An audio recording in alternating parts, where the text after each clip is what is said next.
The train's whistle cut through the afternoon like a knife through rotting wood. Rowan Cade stood on the platform at Timber Ridge Station, hat pulled low, jaw locked tight enough to crack teeth. Behind him, his sister Margaret clutched her shawl, her face bright with a hope that made him want to walk straight into the wilderness and never return. "You didn't have to come," she said, though they both knew that was a lie. He didn't answer. Words had stopped meaning much to him 3 years back, around the time he'd filled in the last shovel of dirt over graves that shouldn't have existed. His wife, his boy, both taken by scarlet fever in the span of 4 days, leaving him with a ranch full of ghosts and a sister who couldn't leave well enough alone. Margaret had done this, placed the advertisement without asking, corresponded with some desperate woman back east, arranged the whole damn thing like she was ordering seed from a catalog. "She's traveled a long way," Margaret tried again. "The least you can do is—" "The least I can do," Rowan said, his voice flat and hard, "is tell her she made a mistake. Send her back east where she belongs." "Rowan, I didn't ask for this." The train lurched to a stop, brakes screaming, steam hissing into the cold November air. Passengers began to emerge. A merchant, 2 ranch hands, a family with squalling children. Rowan watched them all with the same dead-eyed stare he gave everything these days. Then she stepped down. For a moment, he forgot how to breathe. Not because she was beautiful, though there was something in the set of her shoulders, the angle of her chin, that caught the light different. No, what stopped him cold was the look in her eyes. She scanned the platform like a soldier surveying enemy territory, taking measure of everything, trusting nothing. Her dress was worn but clean, her carpetbag clutched in hands that had seen hard work. She was maybe 25, too thin, with dark hair escaping a bun that had probably been neat when she'd left wherever the hell she'd come from. She looked like she'd been through a war. She looked like she'd survived it. Margaret rushed forward before Rowan could stop her. "Miss Vance, oh, you must be exhausted. I'm Margaret Holloway. We've been corresponding. And this is my brother, Rowan." The woman, Eliza Vance, apparently, turned those wary eyes on him. Up close, he could see the faint scar along her jawline, the shadows under her eyes that spoke of too many sleepless nights. She didn't smile, didn't simper or blush or do any of the things he'd expected. She just looked at him like she was trying to figure out if he was the kind of man who'd keep his word or the kind who'd cut and run. Fair question, he supposed. "Mr. Cade," she said. Her voice was low, careful. Eastern accent, but not refined. Working class. Someone who knew what it meant to go hungry. "I appreciate you agreeing to this arrangement." "I didn't agree to anything," Rowan said. Margaret's elbow caught him in the ribs, sharp and deliberate. He ignored it.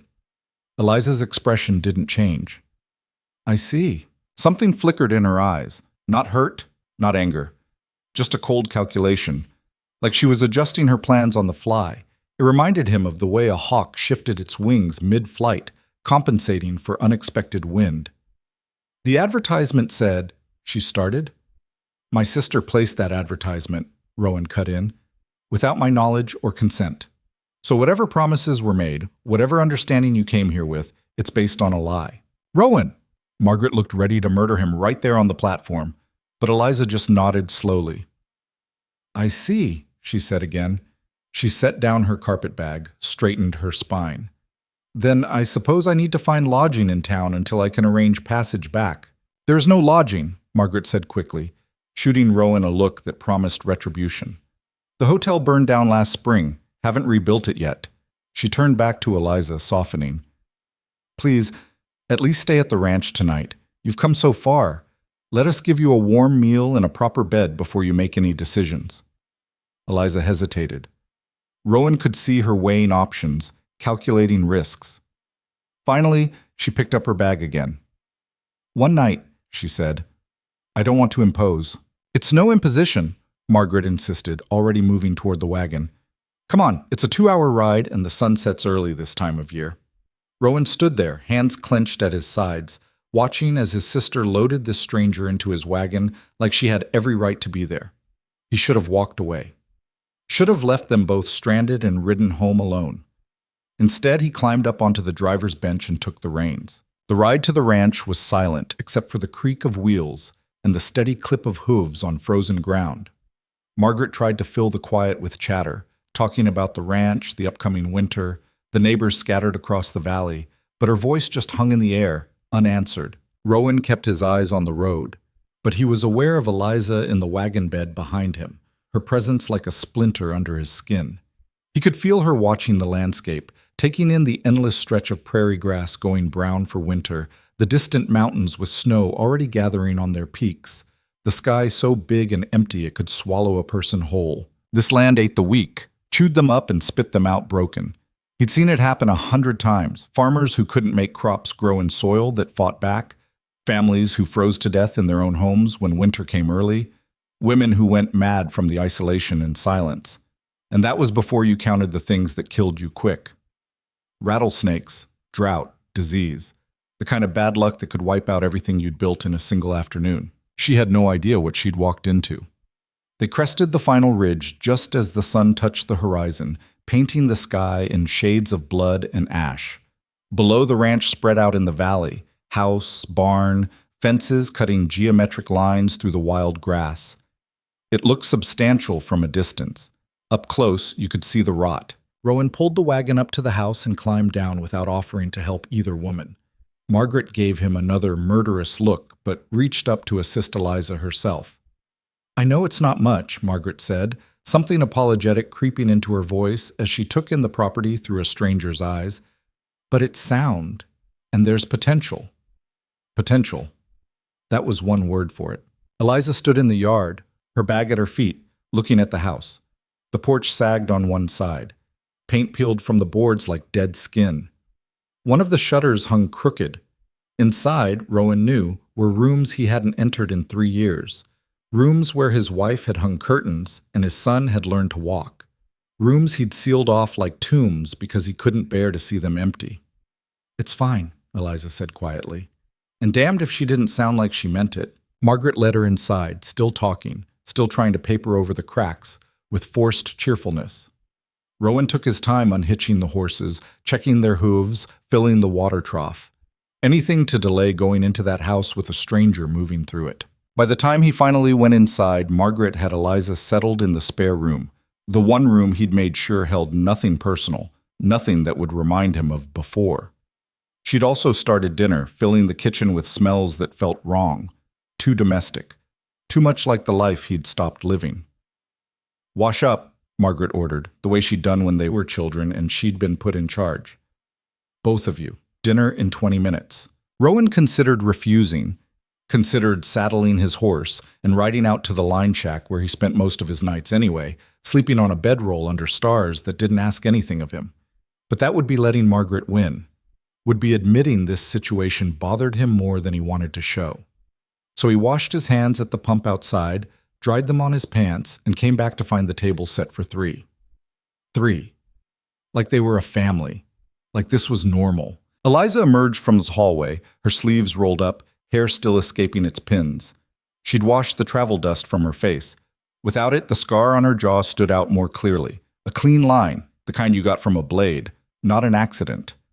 "Can I help?" she asked Margaret. "Just sit," Margaret said warmly. "You must be exhausted." But Eliza didn't sit. She moved to the stove, checking what was cooking, adjusting the heat without being asked. Her movements were efficient, practiced. Not the movements of someone who'd had servants, the movements of someone who'd cooked 1,000 meals just to survive. "You don't have to," Margaret started. "I know," Eliza said. "I want to." They worked together, these two women, while Rowan sat at the table like a stranger in his own house, watching. Margaret had always been easy with people, quick to smile and laugh, but there was something different in how she moved around Eliza. Careful, respectful, like she recognized something in this woman that Rowan couldn't quite name. They sat down to eat. Beef stew, biscuits, coffee strong enough to strip paint. Margaret kept up her stream of conversation, asking Eliza polite questions that skirted around anything too personal. Where she'd traveled from, how she'd found the advertisement, whether she'd ever been west before. Eliza answered in the same careful way she did everything, giving enough to be polite, nothing that would reveal too much. "And your family?" Margaret finally asked. "Will they worry about you being so far from home?" Something shuddered behind Eliza's eyes. "I have no family," she said simply. That's why I answered the advertisement. The words hung in the air. Margaret looked stricken, like she wanted to apologize but didn't know how. Rowan felt that familiar anger rise in his chest, at his sister for creating this situation, at this woman for being here, at himself for caring even a little bit about the emptiness in her voice when she said she had no one. "I'm sorry," Margaret said softly. "I didn't mean to pry." "You didn't." Eliza took a sip of coffee, her face composed. "It's a reasonable question." "Still, it's fine." Eliza set down her cup. "I came west because I had nothing to stay for. I thought—" She paused, choosing words carefully. "I thought perhaps there might be something worth building here." She didn't look at Rowan when she said it, but he felt it anyway. The accusation in the words. "You advertised for a wife. I came. Now you're throwing me away like damaged goods." Except he hadn't advertised, hadn't asked, hadn't wanted any of this. "This land doesn't care what you want to build," he said, his voice rougher than he'd intended. "It'll tear down anything you try to put up. Anyone who tells you different is a liar or a fool." Eliza met his eyes then, and there was something sharp in her gaze. "I'm familiar with things being torn down, Mr. Cade. I didn't come here expecting easy." "Then you're smarter than most." He stood, pushing back from the table. "But smart doesn't keep you alive out here. Experience does. And you have none." "Rowan?" Margaret started, but he was already moving toward the door, grabbing his coat from the peg. "I'm sleeping at the line shack. Margaret, you can take her into town tomorrow. Help her arrange travel." "You can't just—" "I can." He jammed his hat on his head. "I am." He was halfway out the door when Eliza's voice stopped him. "Mr. Cade." He turned despite himself. She was standing now, hands folded in front of her, spine straight. In the lamplight, he could see how young she was, how worn, how completely out of place in this rough country. "I understand this isn't what you wanted," she said quietly, "and I'm truly sorry for the deception. But I came here in good faith, and I'd appreciate not being treated like an inconvenience or a mistake." "You are a mistake," he said flatly. "One my sister made. Not your fault, but that doesn't change facts." Something flickered across her face, there and gone too quick to name. "Fair enough," she said. "Then I'll trouble you no further. I'll leave tomorrow." She said it with such finality, such dignity, that it should have been exactly what he wanted to hear. Instead, it felt like another door closing, another ending, another piece of his life boxing him in until there was nothing left but survival and silence. He left without another word, letting the door slam behind him. The line shack was a 10-minute ride from the main house, just a rough cabin with a stove, a cot, and space enough to store basic supplies. Rowan had spent more nights here than in his own bed over the past 3 years. It was easier, cleaner, no memories lurking in the corners, no ghosts drifting through rooms that should have been filled with life. He built a fire in the stove, laid out his bedroll, and sat in the dark listening to wind scratch at the walls like something trying to get in. He'd done the right thing, told the truth, set boundaries. She'd leave tomorrow and he'd go back to the life he'd built from the wreckage. Work from sunup to sundown, sleep when exhaustion forced it, feel nothing because feeling meant pain, and he'd had enough pain to last 10 lifetimes. So why did it feel like he'd just made everything worse? He must have dozed off eventually because he woke to the sound of horses. Dawn light leaked through gaps in the wallboards, cold and gray. He pulled on his boots and stepped outside to find Margaret riding up, her face set in that particular expression that meant she was about to tear into him. "Don't," he said before she could start. "Don't?" She swung down from her horse, boots hitting frozen ground hard. "Don't what, Rowan? Don't tell you you're being a complete bastard? Don't point out that you just humiliated a woman who's done nothing wrong? Don't make this into something it's not." He crossed his arms. "She came here under false pretenses. I corrected the situation, that's all." "False pretenses?" Margaret's laugh was sharp enough to draw blood. "I wrote those letters. I described you, honestly, I might add. I told her about the ranch, about the work, about what kind of man you are, or what kind you used to be. You had no right. Someone had to do something." Her voice cracked. "You're dying out here, Rowan. Maybe not physically, not yet, but everything that made you human? That's been dead for 3 years. I thought maybe, just maybe, having someone else to care about might bring you back." "I don't want to be brought back." The words came out colder than he'd meant. Margaret flinched like he'd struck her. Anna wouldn't want this, she said quietly. She loved you. She'd hate seeing what you've become. And there it was. The name he never spoke. The ghost that followed him everywhere. Don't, he said, his voice dangerous now. Don't you dare use her against me.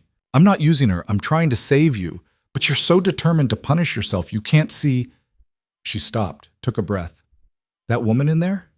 Eliza? She's alone in the world, Rowan. Completely alone. She traveled over 1,000 miles on nothing but hope and a promise. And you looked her in the eye and told her she was a mistake. She is. No. Margaret stepped closer. She's an opportunity. For both of you. But you're too much of a coward to see it. He could have argued, could have listed all the reasons this was impossible, impractical, insane. Instead, he said, what's she doing now? Making breakfast, cleaning the kitchen, acting like she belongs there because she's trying not to cry in front of a stranger. Margaret's eyes were hard. She'll leave today if you tell her to. She's got too much pride to stay where she's not wanted. So you need to decide, brother. Are you going to spend the rest of your life hiding from anything that might make you feel something? Or are you going to take the risk that maybe, just maybe, there's still something worth living for? She didn't wait for an answer. Just mounted her horse and rode back toward the ranch, leaving Rowan standing in the cold morning light with a choice he didn't want to make. He didn't go back to the house, not right away. Instead, he rode the property lines, checking fences, looking for breaks. The work was mindless, familiar. It gave his hands something to do while his mind chewed over problems that had no good solutions. Margaret was right about one thing. Eliza was here because of a promise. A promise his sister had made, yes, but one that bore the Cade name. Sending her away meant breaking that promise.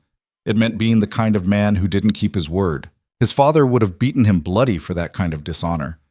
But keeping her meant what? A marriage neither of them wanted? Trying to build something on a foundation made of grief and obligation?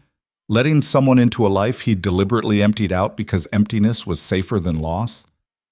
The sun was past noon when he finally turned his horse toward the house. He found Eliza in the yard, hanging laundry. She'd found the washboard somewhere, scrubbed his shirts and Margaret's linens, and strung a line between two fence posts. The wind snapped the fabric, making it crack like rifle shots. She didn't look up when he dismounted, just kept working, efficient and steady. "Where's Margaret?" he asked. "Rode home." Eliza pinned up another shirt. "Said she had her own house to tend to." Of course she did. Leaving them alone to work this out. Or kill each other. Margaret probably saw it as the same thing. "You didn't have to do that," Rowan said, gesturing at the laundry. "I know." She reached for another wet shirt. "I wanted to earn my keep, even if it's just for one day." He watched her work for a moment. Her hands were red from the cold water, but she didn't complain. Didn't slow down. "You always this stubborn?" he asked. "Always." She glanced at him then, something almost like humor in her eyes. "You?" "Apparently." She went back to hanging laundry. He stood there feeling useless, which was a new and unpleasant experience. "I meant what I said," she offered into the silence. "I'll leave. I don't want to be where I'm not wanted." "And go where?" She shrugged. "East. Find work. I'm good with my hands. I can cook, clean, mend. Someone will need that." "For what wages? You'll barely make enough to eat, let alone save for anything better." "I've made do on less." The way she said it, flat, factual, told him that was truth, not bravado. He pulled off his hat, ran a hand through his hair. Margaret was right about the promise, about... He struggled for words that wouldn't sound weak. "About this not being your fault." "I know it's not my fault," Eliza said calmly. "But that doesn't obligate you to anything." "Maybe not. But sending you away with nothing." He shook his head. "That sits wrong." She turned to face him fully then, wet shirt forgotten in her hands. "What are you saying, Mr. Cade?" "I'm saying..." He forced himself to meet her eyes. "I'm saying maybe we could try. For a time. See if we can make some kind of arrangement work." "An arrangement?" Her voice was carefully neutral. "You need a place to stay. I need..." The words stuck in his throat. "The ranch needs work I can't do alone. Cooking, mending, that kind of thing." You do that, you earn your keep. When spring comes, if you want to leave, I'll pay your passage anywhere you want to go. If you want to stay, he didn't finish that sentence. Couldn't. Eliza studied him for a long moment. And the marriage? The original arrangement? Off the table. The words came out harsh. I'm not looking for a wife. I had one. I'm not interested in replacing her. He saw her absorb that, saw something shift behind her eyes. Not hurt exactly. More like understanding. I see, she said. So I'd be hired help, nothing more. You'd be safe, fed. You'd have a roof that doesn't leak and enough work to keep you from going mad with boredom. He crossed his arms. It's more than most women alone can hope for out here. You're not wrong about that. She hung the shirt she'd been holding, taking her time smoothing out the wrinkles. And you'd expect what exactly? There are men who hire women for housework and expect other services as well. The implication hit him like a fist. I'm not that kind of man. I don't know what kind of man you are, Mr. Cade. That's the problem. Fair point. You'd have your own room, he said stiffly. I'd expect you to cook, clean, mend clothes, tend the kitchen garden come spring, nothing more. And I'd treat you with respect. You have my word on that. Your word. She said it like she was testing the weight of it. And if I find that's not enough, if you turn out to be the kind of man who breaks promises when it's convenient, then you tell Margaret. She'll make sure I regret it for the rest of my life. It wasn't a joke, though something almost like a smile touched Eliza's mouth. I believe that, she said softly. They stood there in the cold wind, laundry snapping between them, while she made her decision. All right, she said finally, we'll try. But I want it understood. I'm not your wife. I'm not your servant. I'm a partner in this arrangement. I work for my keep, yes, but I also expect to be consulted on decisions that affect the household. Fair? He should have said no. Should have made it clear this was his ranch, his rules, his way or the highway. But there was something in the way she held herself, proud despite everything, unwilling to be diminished, that reminded him of the woman he'd married. Anna had been like that, gentle, yes, but with a spine of iron when it mattered. Fair, he heard himself say. Eliza nodded. Then I'll stay, at least until spring. She held out her hand, not for him to kiss, not for any kind of romantic gesture, just a handshake, a business arrangement between two people who needed each other for practical reasons and nothing more. He took it. Her palm was rough against his, calloused from hard work. Her grip was firm. I'll try not to be too much trouble, she said. I'd appreciate that. She smiled then, small, wry, like they were sharing a private joke. I'll do my best. The days that followed settled into a pattern. Rowan rose before dawn, did the barn work, rode out to check fences and tend the cattle. Eliza woke to start breakfast, cleaned the house, prepared meals. They spoke when necessary, passing salt at the table, discussing what supplies needed ordering from town, coordinating schedules. Nothing personal. Nothing that required them to be more than polite strangers sharing space. It should have been simple. It wasn't, because Eliza had this way of existing that got under his skin. She didn't rearrange things to suit herself, didn't try to put her mark on the house or make it feel like hers. But everywhere she moved, she left small signs of care. Wood stacked neatly by the stove. Windows washed until they let in clean light. The kitchen table scrubbed smooth without the sticky residue of too many meals eaten alone and cleaned up half-heartedly. And she noticed things. The porch step is loose, she mentioned one morning. Someone could break an ankle. He'd been meaning to fix that for 6 months. I'll get to it. I could do it, she offered. If you've got a hammer and nails? He'd stared at her. You know how to fix a step? I know how to use a hammer. She'd said it like it was obvious, like everyone knew how to do basic carpentry. Maybe in her world they did. He'd fixed the step himself that afternoon, unwilling to examine too closely why the idea of her doing it bothered him. A week in, he came back to the house at midday to grab tools he'd forgotten and found her in the kitchen garden plot, digging. What are you doing? She'd looked up, dirt on her cheek, hair escaping its bun. Turning the soil, getting it ready for spring planting. It's November. I know, but if you turn it now, the freeze-thaw cycle will break up the clods, make it easier to work come March. He'd had no answer to that because she was right. Where'd you learn that? He'd asked instead. Philadelphia. I worked in a market garden for a few years. She'd gone back to digging. Grew vegetables for the city markets. It was hard work, but honest. He'd wanted to ask more. Why Philadelphia? What had brought her there? What had driven her away? But asking meant inviting conversation. Conversation meant connection. Connection meant risk. So he just nodded and left her to it. But he thought about it. Thought about her digging in frozen ground, preparing for a spring she might not even be here to see. Thought about the kind of determination that took. 2 weeks in, he woke to find her in the barn. What the hell are you doing? She was inside the cow's stall, running her hands along the animal's swollen belly. She's close. Maybe a day or two. You might want to check on her tonight. How do you know that? She's dropped. Her teats are full. She's restless. Eliza straightened. I've helped with births before. Animals and... She stopped. And what? Nothing. Just, I've done this before. She brushed past him, heading for the house. He'd stood there watching her go, wondering what she'd been about to say, wondering what kind of life she'd lived that taught her animal husbandry and carpentry, and how to read land like a book. That night, the cow went into labor. Rowan heard her lowing from the line shack, pulled on his boots and coat, and headed for the barn. He found Eliza already there, lantern lit, sleeves rolled up. I couldn't sleep, she said by way of explanation. Thought I'd check on her. The birth was hard. The calf was breeched, and for an hour they worked together. Rowan inside the stall, Eliza handing him rope and tools, both of them straining to turn the calf, to give it a chance. When the calf finally slid free, wet and steaming in the cold barn air, they both sat back, exhausted. Will it live? Eliza asked.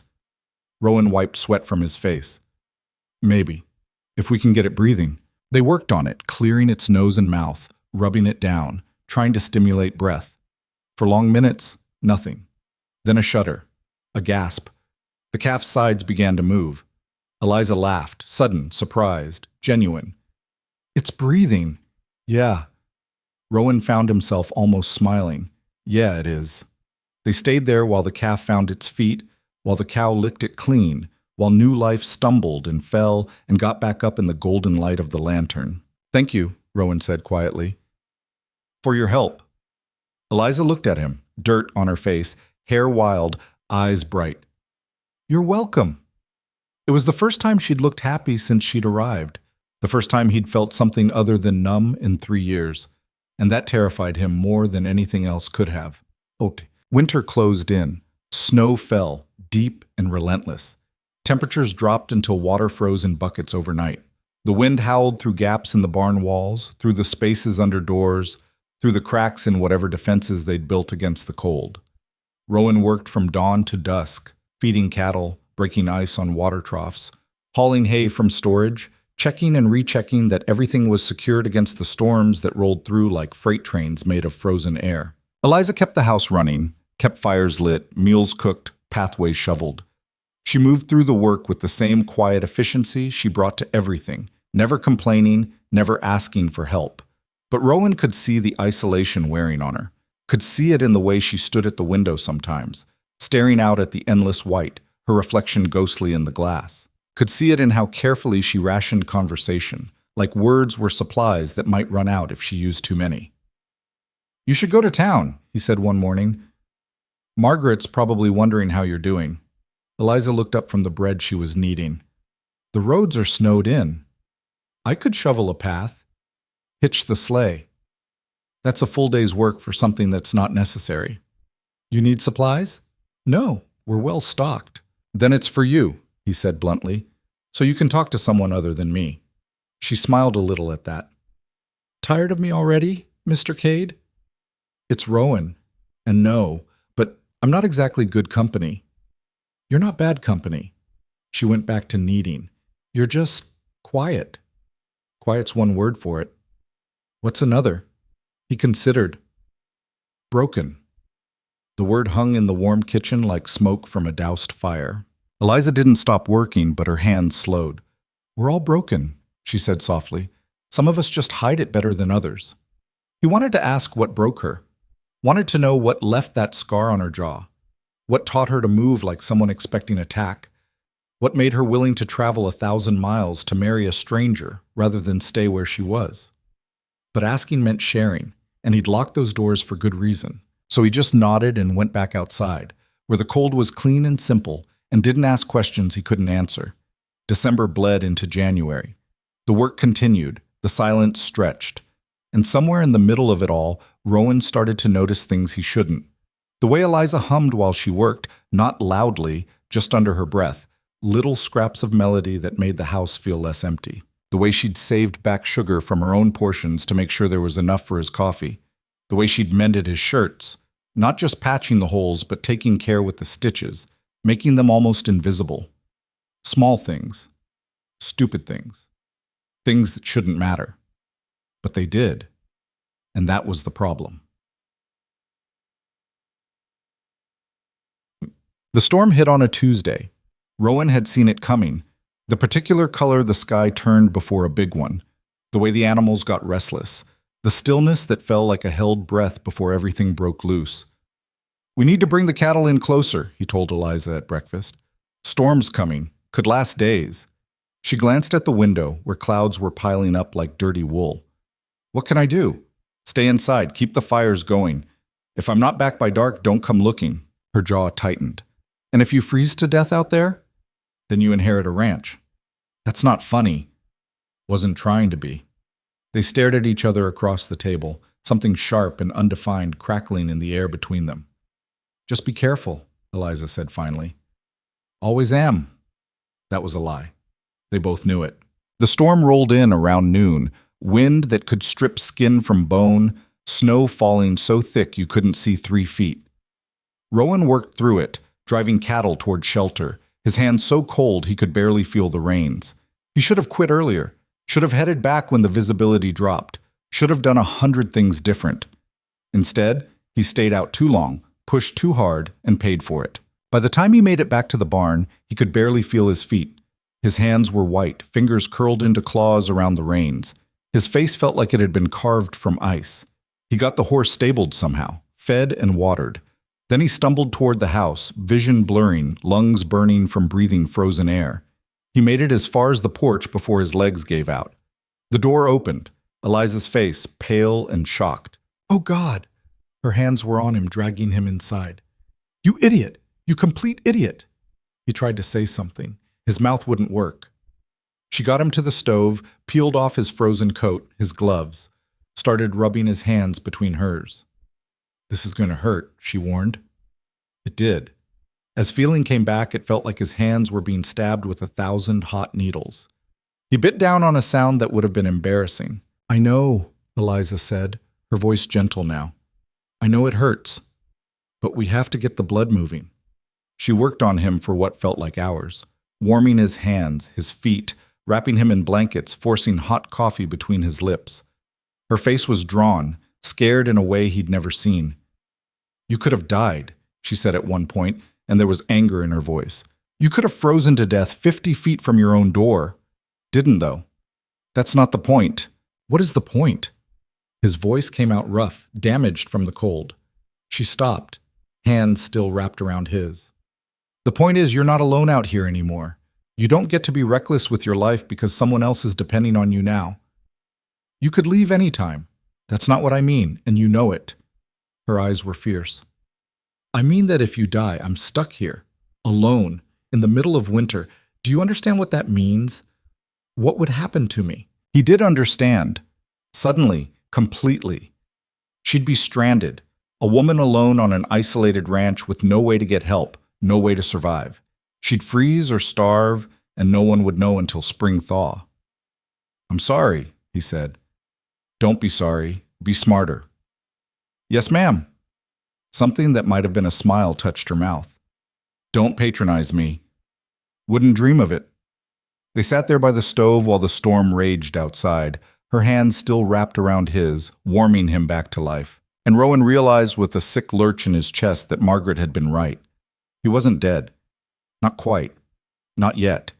Something in him was still alive enough to feel afraid of losing this. Whatever this was. The storm lasted 3 days. They were trapped together in the house. The world beyond the walls erased by white, the wind screaming like something alive and angry. They rationed firewood, conserved food, and talked more in those 3 days than they had in the previous 6 weeks. Small talk at first, safe topics. The weather, the cattle, what they'd plant in spring. But slowly, inevitably, the conversation deepened. "Why Philadelphia?" Rowan asked on the second day, when cabin fever was making both of them restless. Eliza looked up from the sock she was mending. "Why not Philadelphia?" "It's a long way from here. Just wondering how you ended up there." She set down her mending. "I was born in New York. My father was a carpenter. My mother took in sewing. They died when I was 15. Cholera. I'm sorry. It was a long time ago." She picked up the sock again. "I worked where I could, factories mostly. Then I met a man who said he'd marry me, take care of me. I believed him." Something cold settled in Rowan's chest. "What happened?" "He lied." She kept her eyes on her work. "Turned out he already had a wife and a temper. I stayed longer than I should have because I had nowhere else to go. When I finally left, he—" She touched the scar on her jaw, unconscious. "He didn't take it well." Rowan's hands curled into fists. "He did that to you?" "Yes. And I did this to him." She pulled down her collar, showing another scar, fainter, on her shoulder. "Knife. Self-defense. He lived, unfortunately, went to jail for attempted murder." "You pressed charges?" "The police pressed charges. I just testified." She let her collar fall back into place. "Then I left New York. Went to Philadelphia. Started over. Worked in the garden. Saved every penny. When I saw the advertisement for a mail-order bride," she shrugged. "It seemed like a chance at something different. A life that belonged to me." Rowan sat with that, with the weight of what she'd survived, what she'd escaped. "You could have told me," he said finally. "Before. About him." "Why? Would it have changed anything?" "Maybe. I doubt it." She met his eyes. "You didn't want me here because I reminded you of what you lost. My past wouldn't have made that any different." She wasn't wrong. "Besides," she continued, "everyone has a past. I'm not ashamed of mine. I survived. That's more than some can say." "It is," Rowan agreed. And then, because she'd been honest, because the storm made everything feel suspended and unreal, he said, "Her name was Anna, my wife." Eliza went very still. "We married young, built this ranch together. It was hard work but good. Then we had Thomas, our son." His voice caught on the name. "He was 3 when the fever came. Anna got it first, then Thomas. I tried—" He stopped, started again. "I rode to town for the doctor, but by the time we got back, Thomas was already gone. Anna died 2 days later." "I'm sorry," Eliza said softly. "I keep thinking if I'd been faster, if I'd noticed the symptoms sooner, if I'd—" "Stop." Her voice was firm. "That's not grief. That's torture. And it won't bring them back." "I know that." "Do you?" She leaned forward. "Because from where I'm sitting, it looks like you've been punishing yourself for 3 years, living out here like a ghost, refusing to let anyone in, working yourself into the ground. That's not honoring their memory. That's just slow suicide." The words hit like a slap. "You don't understand." "I understand plenty." Her eyes were hard now. "I understand what it's like to lose everything. I understand what it's like to blame yourself for things you couldn't control. And I understand what it's like to wake up one day and realize you can either let the past kill you or you can choose to live." "And which did you choose?" "I'm here, aren't I?" They stared at each other across the space of the small room, something raw and painful hanging between them. "I'm not asking you to forget them," Eliza said, gentler now. "I'm just saying, maybe you don't have to forget yourself either." Rowan wanted to argue, wanted to push back, defend his walls, keep his grief close because it was all he had left of them. But he was tired. So tired. And Eliza was looking at him like she saw past the walls to the man underneath, and she wasn't afraid of what she found there. "I'll try," he said finally. "That's all I'm asking." On the third day, the storm broke.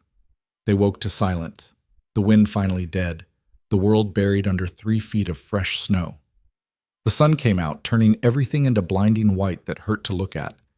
Rowan went out to check the damage, found the barn still standing, the animals alive, the fences mostly intact. They'd lost some chickens, frozen in the night despite their shelter, but overall, they'd survived. When he came back inside, stamping snow from his boots, he found Eliza cooking breakfast. "How bad?" she asked. "Could have been worse." "That's good." She set a plate in front of him. "Eat. You'll need your strength for digging out." He ate. The food was good, simple, but seasoned right, cooked with care. "Eliza," he said. "Yes?" "Thank you for everything. During the storm." She smiled. "You're welcome. I mean it. You could have left me on the porch. Would have been easier. Maybe. But I didn't come all this way to let you freeze to death." "Why did you come?" The question hung in the air. She could have deflected, changed the subject. Instead, she said, "Because I was tired of just surviving. I wanted to live. Even if it meant risk. Even if it meant heartbreak. I wanted to try." "And now? After being stuck here with me for 2 months?" "Now," she considered. "Now, I think maybe I made the right choice." Something shifted in his chest. Something that felt dangerously close to hope. "I think maybe you did too," he said. They looked at each other. Really looked, maybe for the first time since she'd arrived. And Rowan thought, this is dangerous. This is exactly what I swore I wouldn't do. But he also thought, maybe that's okay. Maybe it's time to stop hiding. Maybe it's time to risk everything one more time and see what happens. The thought terrified him. It also felt like the first honest thing he'd thought in 3 years. Outside, the sun climbed higher, melting the edges of the snow. Inside, something new and fragile was beginning to take root. Whether it would survive the winter remained to be seen. February came in hard, bringing cold that settled into bones and didn't let go. The snow from the big storm had compacted into ice, making every step outside treacherous. Rowan spent most mornings breaking ice on the water troughs, his breath freezing in the air before it could dissipate. Inside, Eliza had transformed the kitchen into something that felt almost alive. She'd found seeds in the cellar, vegetables from seasons past that Anna had stored and he'd forgotten about. Now they lined the windowsill in small pots, green shoots reaching toward weak winter sunlight. "Tomatoes won't grow inside," Rowan said one morning, watching her water them. "I know." She didn't look up. "But they'll get a head start. When we transplant them in April, they'll be strong enough to handle the cold nights." "If we transplant them," she glanced at him then. "You think I'll be gone by April?" He'd been thinking about that more than he wanted to admit. Their arrangement had been until spring. Spring was coming, even if it didn't feel like it yet. "I think that was the deal," he said carefully. "Deals can change." She went back to her seedlings. "If both parties agree." His heart did something complicated in his chest. "And if one party's not sure what they want, then they should figure it out before it's too late." She said it lightly, but there was weight underneath. A question she wasn't quite asking. Rowan grabbed his coat. "I need to check the north fence. It's 20 below out there." Fence doesn't care about temperature. He was halfway to the door when she said, "Running away from conversations doesn't make them disappear, you know." He stopped, turned. "I'm not running." "No?" She crossed her arms. "Then what do you call it?" "Being practical. The fence needs checking." "The fence will be there in an hour. This conversation won't." They stared at each other across the kitchen. Outside, wind rattled the windows. The seedlings on the sill trembled slightly, like they could feel the tension. "What do you want me to say?" Rowan asked finally. "I want you to tell me the truth." Eliza stepped closer. "Do you want me to stay or go? Because I need to know. I can't keep living in this space where I don't know if I'm temporary or if I'm building something real." "I don't know." "Yes, you do. You're just afraid to say it." She was right. He did know. Had known for weeks. Maybe since that night during the storm when she'd warmed his frozen hands and looked at him like he mattered. "I want you to stay," he said, the words scraping his throat raw. "But I don't know if I can give you what you need." "What do you think I need?" "A real marriage. A husband who can," he struggled, "who can be what you deserve." Eliza's expression softened. "You think very highly of what I deserve. You survived hell to get here. You deserve better than a broken man on a failing ranch." "The ranch isn't failing," she said it matter-of-factly. It's struggling, yes. But failing? No. There's good land here, good water, good bones. It just needs work. It needs more than work. It needs money we don't have, time we're running out of, luck that's been absent for 3 years. Then we make our own luck. She closed the distance between them. Rowan, I'm not asking you to be perfect. I'm not asking you to forget Anna or pretend the past didn't happen. I'm just asking if you're willing to try, to build something new, even if it's scary. He looked at her, really looked. At the determination in her eyes, the set of her jaw, the way she stood like she was ready to fight the whole world if necessary. Why? He asked. Why do you want this? You could go east, find someone easier, someone whole. Because easy isn't always better. She reached up, touched his face, just briefly, her fingers cool against his skin. And you're more whole than you think. Before he could respond, she stepped back. Check your fence, she said. I'll have coffee ready when you get back. Then we can talk, really talk, about what staying means, what we both want, what we're willing to risk. She turned back to her seedlings, dismissing him. Rowan stood there another moment, then grabbed his hat and went outside. The cold hit like a physical blow, but he barely felt it. His mind was too full of her words, her touch, the impossible possibility that maybe he could have this. The north fence was fine. He'd known it would be. But he stayed out anyway, checking posts that didn't need checking, tightening wire that was already secure. Thinking. 3 years ago, he'd sworn he was done. Done risking. Done caring. Done opening himself up to the kind of pain that could break a man clean in half. But Eliza had walked into his life and refused to be ignored. Refused to let him hide. And somewhere along the way, he'd started to want things again. Started to imagine a future that wasn't just survival. That was terrifying. It was also exhilarating. When he finally went back inside, she was waiting with coffee like she'd promised. They sat at the table, the same table where they'd eaten in awkward silence for weeks. And this time, they talked. If you stay, Rowan started, I need you to understand what you're signing up for. This ranch barely makes enough to keep us fed. We're one bad season away from losing everything. The work is brutal. The isolation can drive you mad, and He paused. I'm not going to wake up one day magically healed. I'm always going to carry what I lost. I know, Eliza said quietly. I'm not asking you to be someone else. I'm asking you to let me stand beside you while you carry it. And what do you get out of this? A home, a partner, a life that's mine. She wrapped her hands around her coffee cup. I spent years being afraid. Afraid of men, afraid of trusting, afraid of wanting anything because wanting meant risk. But I'm tired of being afraid. I want to build something, even if it's hard, even if it might fail. It probably will fail. Maybe, she smiled slightly, or maybe we're both stronger than we think. He wanted to believe that, wanted it so badly it hurt. If we do this, he said slowly, we do it right. A real marriage, not just an arrangement. What does that mean to you? It means, he forced himself to meet her eyes. It means I commit, to you, to this, to trying to be the kind of husband you deserve. It means we face whatever comes together. It means I stop running. And it means I stop waiting for the other shoe to drop, Eliza added. Stop expecting you to throw me out or change your mind. We trust each other, really trust. Can you do that? After what happened with him? She was quiet for a long moment. I don't know, she admitted, but I want to try. That's all either of us can do. Rowan reached across the table, took her hand. Try. Her fingers curled around his. So we're doing this? Yeah. He felt something loosen in his chest, something that had been clenched tight for too long. We're doing this. Then I'm staying, not until spring, permanently. Permanently, he echoed, testing the word. Unless you get sick of me. I'll try not to. She laughed, soft, surprised. See? You can make jokes. There's hope for you yet. They sat there, hands linked across the table, while outside the wind howled and inside something new and fragile began to take real shape. It wasn't perfect. Neither of them were.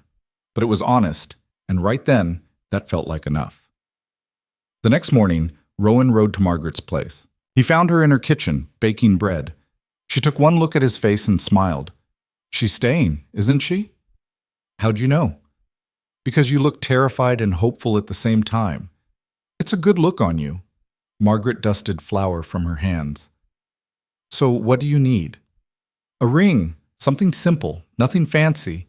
Margaret's smile widened. Mother's ring is in my dresser. Gold band, small diamond. Anna wore it before you bought her the other one. Rowan had forgotten about that. His mother's ring, passed down, then set aside when he'd saved enough for something better. You sure? He asked. She'd want you to have it, to use it. Margaret squeezed his arm. She'd want you to be happy, Rowan. You know that, right? He nodded, not trusting his voice. Margaret disappeared into the bedroom, came back with a small box. Inside, the ring gleamed, worn gold, a diamond no bigger than a grain of rice. Modest, honest, perfect. Thank you, he managed. Don't thank me. Just don't screw this up. She pulled him into a hug. Eliza's good for you. Don't let fear ruin it. I'll try. That's all anyone can do. He rode back with the ring in his pocket, feeling its weight like a promise.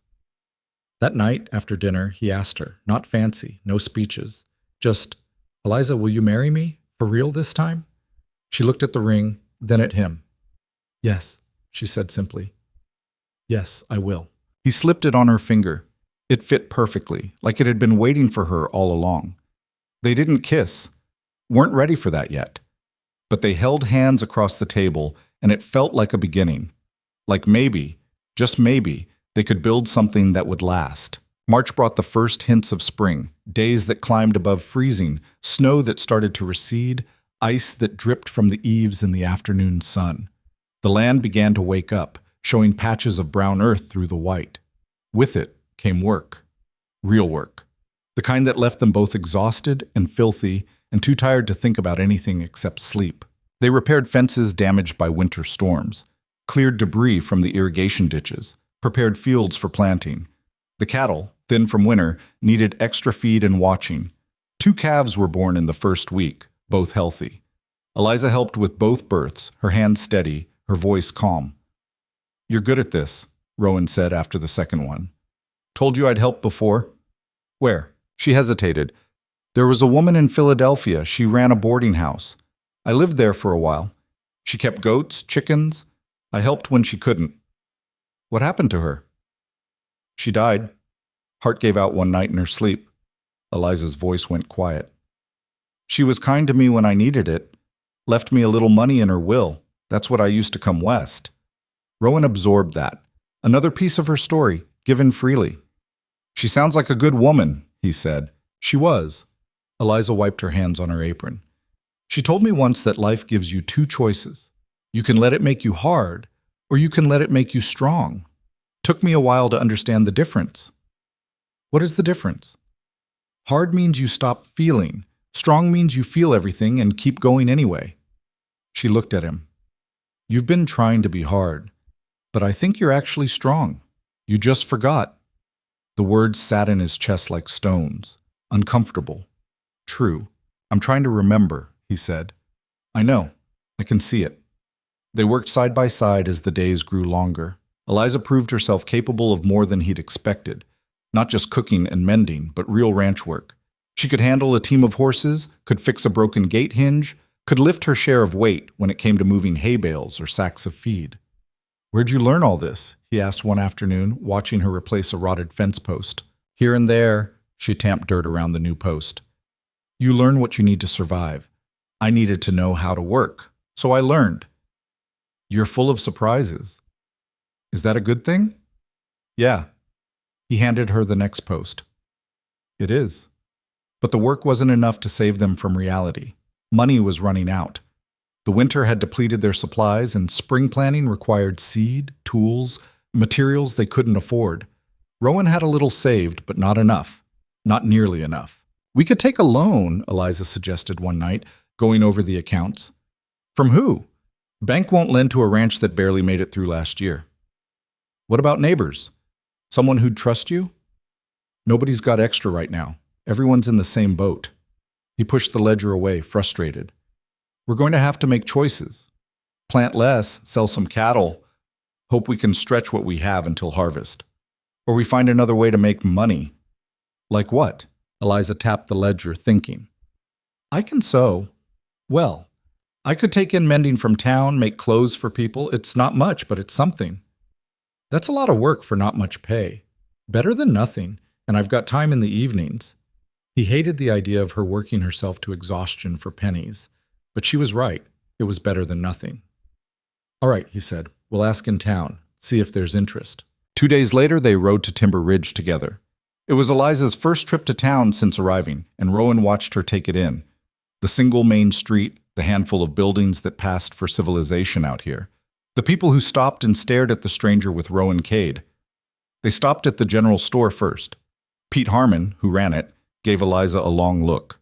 So, this is the mail-order bride we heard about, he said. This is my wife, Rowan corrected, his voice flat. Eliza Cade. Something in his tone made Pete straighten up. Ma'am, he said, more respectfully. Welcome to Timber Ridge. Thank you. Eliza's voice was polite but cool. She could tell when she was being judged. They bought what supplies they could afford.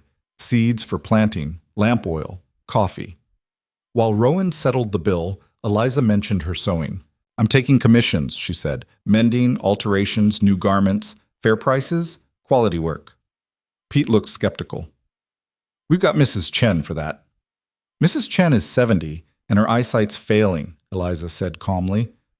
I'm not trying to take her business, but if people need someone else, I'm available. Pete grunted. I'll mention it. Outside, Rowan said, You didn't have to do that. Yes, I did. We need the money. I meant standing up to Pete. He's not used to women who talk back. Then he can get used to it. She climbed into the wagon. I'm not going to apologize for existing or trying to help. He found himself almost smiling. Good. They made one more stop, at Margaret's, to tell her about the wedding plans. Margaret cried, of course. Happy tears this time. When? She asked, hugging Eliza tight. Soon, Eliza said. We don't need anything fancy, just legal. The circuit preacher comes through in April. I'll arrange it. Margaret pulled back, looking at them both. I'm so happy for you, both of you. Don't get too excited, Rowan said. We're still figuring this out. That's what marriage is, figuring it out together. She looked at Eliza. He's stubborn and closed off and terrible at expressing feelings. But he's loyal and honest, and when he commits to something, he doesn't quit. I'm right here, Rowan pointed out. I know, that's why I'm saying it. Margaret grinned. Eliza should know what she's getting into. I think I've got a pretty good idea, Eliza said, but she was smiling. They stayed for dinner, and for the first time, Rowan watched Eliza relax around other people. She and Margaret talked easily, about cooking, about the ranch, about plans for the garden. It was good to see. Good to know she'd have someone else out here, someone who could be a friend. On the ride home, Eliza was quiet. You all right? Rowan asked. Yeah. She pulled her shawl tighter against the evening chill. Just thinking. About? About how strange this all is. 3 months ago, I was in Philadelphia, working in a garden, sleeping in a rented room with no idea what came next. Now I'm here, about to marry a man I barely know, building a life I never imagined. Having regrets? No. She turned to look at him, just marveling at how quickly things can change, how one choice can redirect everything. You could have made a different choice, could have gotten back on that train. I could have, but I didn't want to. Why not? She was quiet for a moment. Because something about this place felt right. About you felt right. Even when you were pushing me away, even when you were making it clear I wasn't welcome, there was something underneath that made me want to stay. Want to fight for this. I'm glad you did. Are you? She searched his face. Really? Yeah. He meant it. I am. They rode the rest of the way in comfortable silence, the stars coming out overhead, the land settling into night around them. April arrived with rain, cold, relentless rain that turned the ground to mud and made every task twice as hard. But it was good rain, the kind that soaked deep, filling wells and creeks, giving the earth what it needed to produce. They planted between storms, corn, wheat, vegetables for the kitchen garden. Eliza's seedlings went into the ground, their roots spreading into soil that was finally warm enough to accept them. Think they'll make it? Rowan asked, watching her pat dirt around a tomato plant. Some will, some won't. She moved to the next one. That's farming. That's life. Same thing out here. The circuit preacher arrived on April 15th, a weathered man named Reverend Collins who'd been making the rounds through Montana territory for 20 years. Margaret had arranged everything, inviting the handful of neighbors scattered across the valley. The wedding was in Margaret's parlor, simple, quick. Eliza wore a dress Margaret had helped her make. Nothing fancy, just blue cotton that brought out her eyes. Rowan wore his one good suit, the same one he'd worn to bury his wife and son. He tried not to think about that. Reverend Collins kept it short. Do you, Rowan Cade, take this woman to be your lawfully wedded wife? I do. Do you, Eliza Vance, take this man to be your lawfully wedded husband? I do. Then by the power vested in me by the territory of Montana, I pronounce you husband and wife. No kiss. They'd agreed on that. Not yet. Too much, too fast. Instead, they shook hands, formal, almost awkward, while their neighbors clapped. Afterward, there was food. Margaret had cooked for days, preparing a feast that was ridiculous for such a small gathering. But it felt good, having people around, celebrating something besides survival. One of the neighbors, an old rancher named Bill Sutton, pulled Rowan aside. Your wife's got spine, he said, watching Eliza talk with the women. Heard she's taking in sewing work. That true? Yeah. My daughter needs a dress for her wedding. Think your wife could handle it? Ask her yourself. Bill did. Eliza agreed. They settled on a price that was fair, more money than Rowan had expected. By the end of the night, she had 3 more commissions. Looks like you're in business, Rowan said on the ride home. Looks like we both are. Eliza leaned against him, tentative, testing. He didn't pull away. Thank you. For today. For this. You don't have to thank me. Yes, I do. You didn't have to give me this. A real marriage, your name, a place here. You earned it. She laughed softly. By being stubborn and refusing to leave? By being exactly who you are. She was quiet after that. When they reached the house, she went inside while he put away the wagon and tended the horses. By the time he came in, she'd changed out of her wedding dress and was heating water for tea. Where do we go from here? She asked when he sat down. What do you mean? We're married now, for real, but we're still, she gestured between them. We're still learning each other, still figuring out what this means. Yeah. So what do you want from this, from me? It was a fair question, one he'd been avoiding. I want us to be partners, he said finally. Real partners. Not just in the work, but in everything. I want to trust you and have you trust me. I want to build something that lasts. And the rest? She didn't say it, but he knew what she meant. The physical side of marriage. The intimacy they'd both been dancing around. We take it slow, he said. We're not strangers anymore, but we're not there yet. When we are, we'll know. And if I'm never ready, if what happened before, then we work around it. He met her eyes. I meant what I said. I'm not that kind of man. You don't owe me anything except honesty. Relief flickered across her face. Thank you. Don't thank me for basic decency. You'd be surprised how rare that is. They drank their tea in silence, the house settling around them. It was strange, Rowan thought, how quickly this had become normal. Her presence in his space, her things mixed with his, her voice filling the quiet. Strange, but not bad. I'm going to bed, Eliza said eventually. You coming? They'd been sleeping in separate rooms still, her in the spare room, him in the bedroom he'd once shared with Anna. Not yet. Got some things to finish. She nodded, understanding. Good night, then. Good night. She paused at the doorway. Rowan?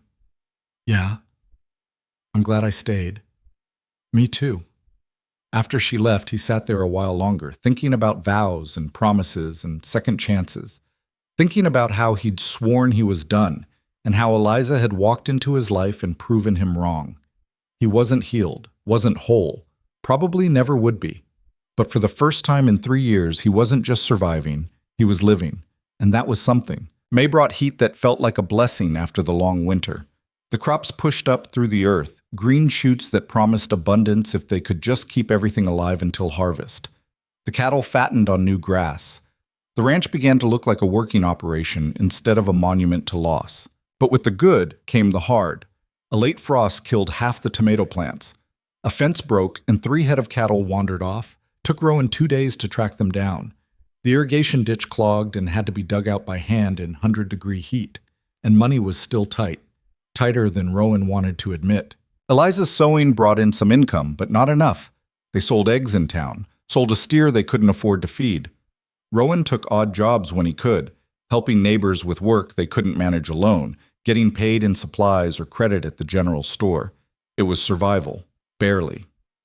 "We're not going to make it to harvest," Eliza said one night, going over the accounts. Rowan looked at the numbers she'd written out. She was right. They had maybe 6 weeks of money left. Harvest was 3 months away. "We could sell more cattle," he said, even though he knew it was a bad idea. "Sell too many now and there wouldn't be enough to rebuild the herd. Or we could ask for help." "From who?" "A bank, a neighbor, someone." "I'm not going into debt. You might not have a choice." She set down the pencil. "Rowan, I know you want to do this alone. I know asking for help feels like failure, but sometimes pride is a luxury you can't afford. It's not about pride. Yes, it is." Her voice was gentle but firm. "It's about not wanting to admit you need someone. But we're married now, we're partners, and partners ask for help when they need it." He wanted to argue, wanted to find some way to prove her wrong. But she wasn't wrong. "I'll think about it," he said finally. "Don't think too long. The longer we wait, the fewer options we have." She was right about that too. 2 days later, he rode to Bill Sutton's ranch. Bill was the closest thing to wealthy the valley had. Not rich, but comfortable. He ran cattle and had contracts with the railroad for beef. "Rowan Cade," Bill said when he rode up, "twice in 1 month. What can I do for you?" This was the hardest thing Rowan had done in years. Harder than burying his family. Harder than watching Eliza step off that train. "I need a loan," he said, the words like gravel in his throat. "Just enough to get to harvest. I'll pay you back with interest once I sell my wheat." Bill studied him for a long moment. "How much?" Rowan named a figure. "Not much, but enough." "That's not going to get you far." "It'll get me to harvest. That's all I need. And if harvest fails, if the wheat doesn't come in, then I sell everything and pay you back anyway." Bill was quiet, thinking. Then, "I'll loan you double that amount." "I don't need—" "You do. You're thinking too small. You need enough to get to harvest and enough to handle problems when they come up. Because they will." Bill pulled out a piece of paper, started writing. "I'll give you the loan at 5% interest. You pay me back after harvest. If harvest fails, we renegotiate. But you don't sell everything just to settle a debt. That's how you lose ranches. And I'm not in the business of taking land from good people." Rowan stared at him. "Why would you do this?" "Because I remember what it was like trying to build something out here with nothing. And because your wife made my daughter the best wedding dress I've ever seen." Bill handed him the paper. "Sign this. Take the money. Make that ranch work." Rowan signed, his hand shaking slightly. When he got home, Eliza was in the garden, weeding.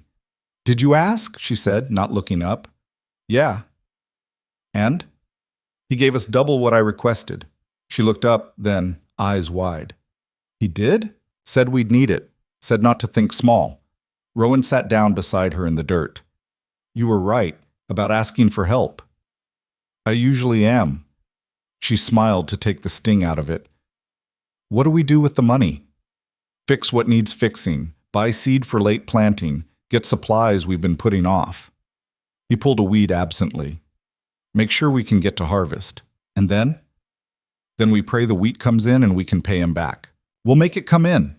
She said it with such certainty, like she could will it into being. We didn't come this far to fail now. With money in hand, they worked harder, repaired the barn roof that had been leaking since winter, fixed the broken plow, bought chickens to replace the ones they'd lost, planted a second crop of vegetables to extend the growing season. The work was brutal. Sunup to sundown, 7 days a week, barely stopping to eat or sleep. But slowly, painfully, the ranch began to transform. Fences that had been broken were mended. Buildings that had been falling apart were shored up. Fields that had been half-planted were filled in. And through it all, Rowan and Eliza worked side by side. They learned each other's rhythms, learned when to push and when to give space, learned how to communicate without words, a gesture, a look, an understanding that came from shared purpose. One evening, after a particularly long day, they sat on the porch watching the sunset. Eliza's head rested on Rowan's shoulder. He didn't remember when that had started, but it felt natural now. "You think we're going to make it?" she asked quietly. "I don't know," he admitted, "but I think we've got a chance. That's more than we had 4 months ago." "Yeah." "Rowan?" "I love this place. I know it's hard and brutal and trying to kill us, but I love it. I love the work, the land, the feeling that we're building something real. Even when it feels impossible. Especially then." She lifted her head to look at him. "Because impossible things are the only ones worth fighting for." He looked at her.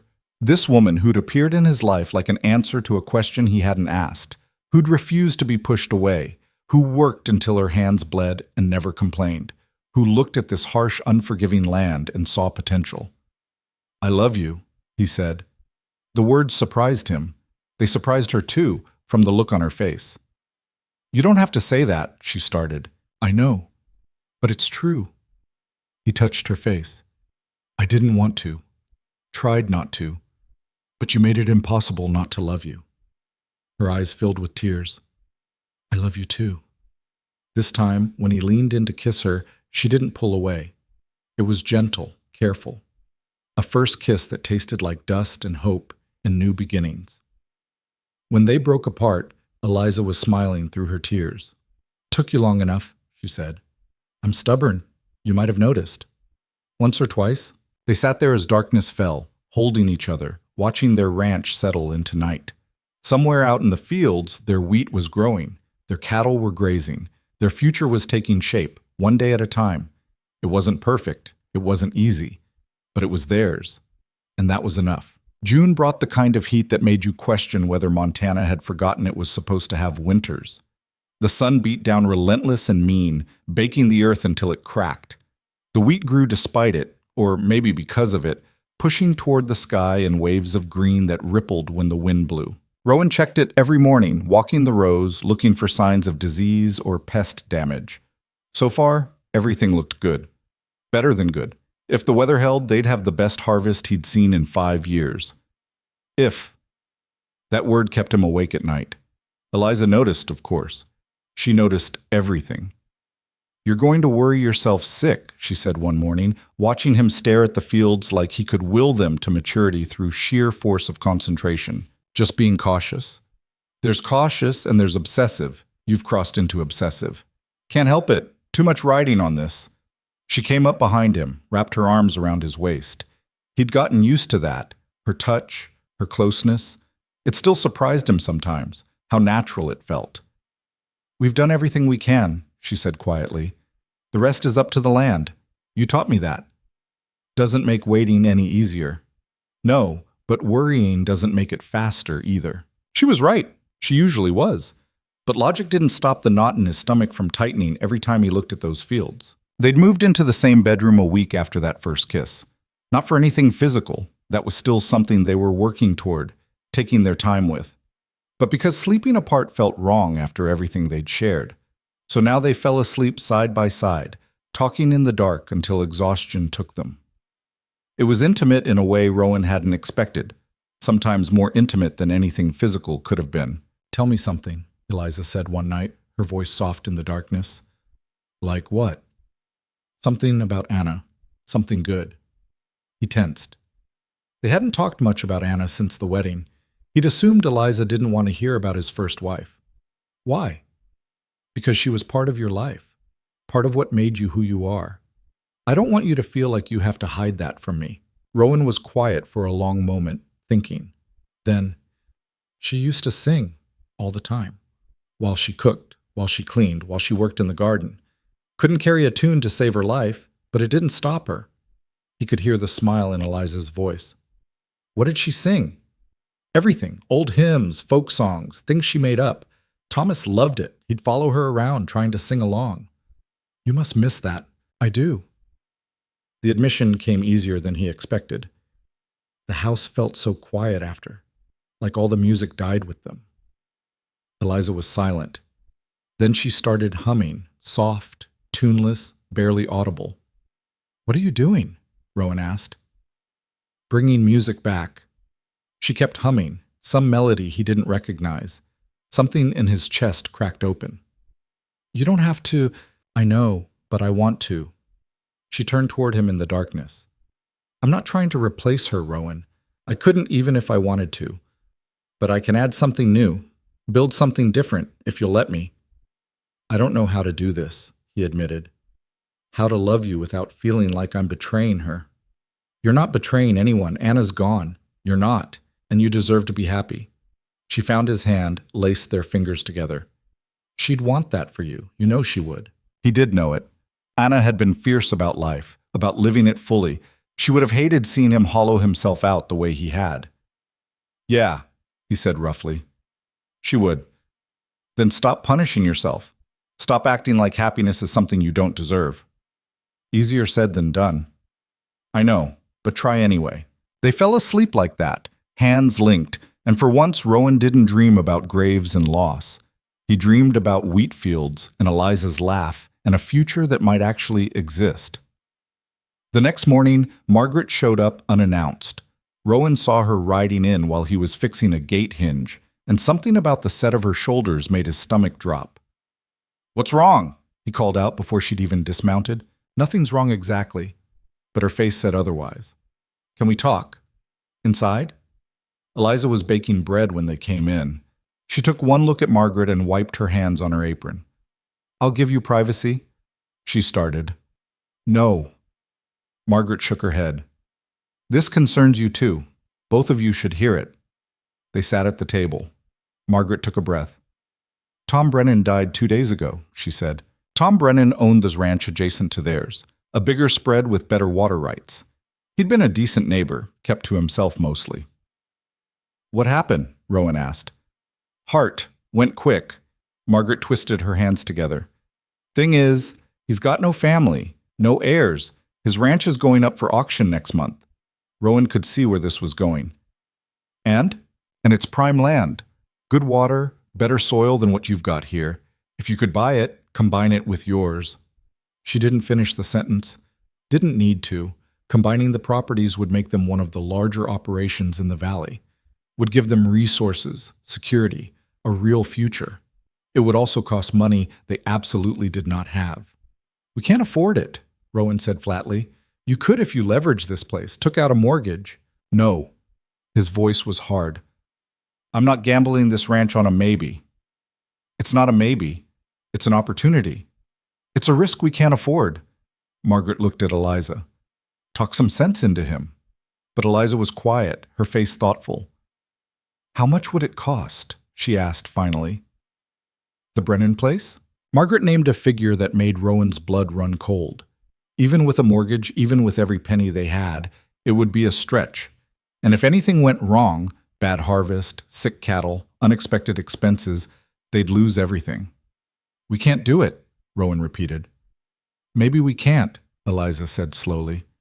"But we should at least think about it before we decide." "There's nothing to think about. We're already in debt to Bill Sutton. Adding more debt on top of that could set us up for the next 20 years, or it could destroy us." She met his eyes. "I know it's scary, but Margaret's right. This is an opportunity. We shouldn't dismiss it without at least considering what it could mean." Rowan wanted to argue, wanted to shut this down before it went any further, but Eliza was looking at him with that expression that said she was willing to fight for this, willing to take the risk. And part of him, the part that remembered what it felt like to build something, to dream, wanted it too.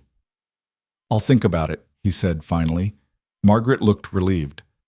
"That's all I'm asking." After she left, Rowan and Eliza sat in silence. "You really think we should do this?" he asked. "I think we should look at the numbers, figure out if it's even possible. And if it is," she paused, "then we decide together, as partners. This isn't like planting wheat or fixing a fence. This is betting everything we have." "I know." She stood, started kneading the bread again. "But everything worth having requires risk. You taught me that." "I did?" "You asked me to stay, to build a life here. That was a risk, and it paid off. She shaped the dough, her movements sure and steady. Maybe this is the same thing. Maybe it's the next step in building something that lasts. Rowan spent the next 3 days at the Brennan place, walking the property, checking fences and buildings, looking at water sources and grazing land. It was good land, better than good. The house was solid, the barn well maintained. Combined with his place, it would be substantial. But the numbers were terrifying. Even with the loan from Bill Sutton, even with a mortgage, they'd be stretched so thin that one bad season could wipe them out. And there were no guarantees. Cattle prices could drop. Drought could hit. Disease could sweep through. 100 things could go wrong, but they could also go right. He came home on the third day to find Eliza at the table with papers spread out everywhere. Their accounts, projections for harvest, calculations written in her neat hand. "What are you doing?" he asked. "Running numbers." She didn't look up. "If we sell half our cattle now, we can raise enough for a down payment. If harvest comes in like we're hoping, we can make the first year's mortgage payment and still pay back Bill. If we get through the first year, we can rebuild the herd, expand operations. Within 5 years, we'd have the whole thing paid off." That's a lot of ifs. Life is a lot of ifs. She finally looked up. "But the math works. Barely, but it works. We can do this. And if something goes wrong, then we'll deal with it, together." She stood, came around the table. "Rowan, I know you're scared. I am too. But we can't let fear make all our decisions. Sometimes you have to jump and trust you'll land." He looked at her, this woman who'd jumped once before, traveling 1,000 miles on nothing but hope, who'd rebuilt her life from nothing, who believed in possibilities when he could only see problems. "All right," he heard himself say. "We'll do it." Her eyes went wide. "Really?" "Yeah, but we do it smart. We don't overextend. We keep enough back to survive if things go bad. And if at any point it looks like we're going under, we pull back. No heroics, no stupid risks. Agreed?" "Agreed." She threw her arms around his neck. "Thank you. Thank you for trusting me." "Don't thank me yet. We might regret this." "We won't." She pulled back, grinning. "We're going to make this work." He hoped she was right. The auction was set for July 10th. Rowan spent the intervening weeks gathering every penny they had, selling cattle, making arrangements with the bank.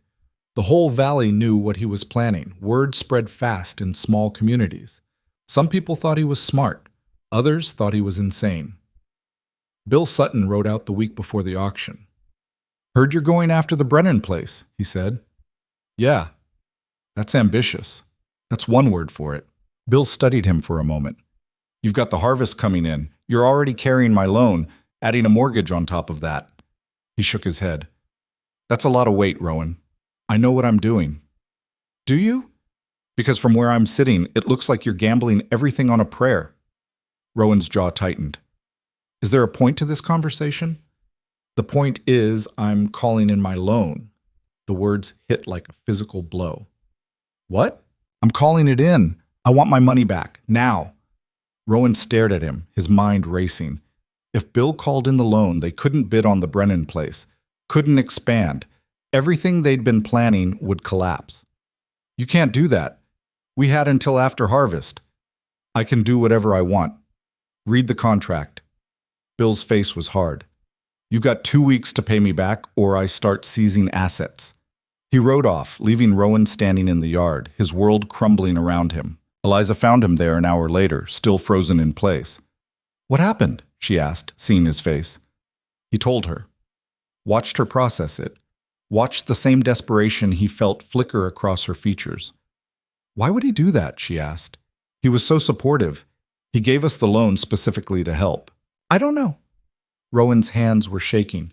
"But it doesn't matter. Without that money to bid with, we can't get the Brennan place. And now we have to somehow come up with enough to pay him back before harvest. Can we do that?" "Not unless we sell everything, the cattle, the equipment, maybe even this place." Eliza sank down onto the porch step. "I don't understand. This doesn't make sense." It didn't. But Rowan had learned a long time ago that the world didn't have to make sense to destroy you. "I'm going to town," he said. "Try to figure this out." "I'm coming with you." They rode to Timber Ridge in silence, both of them too shell-shocked to talk.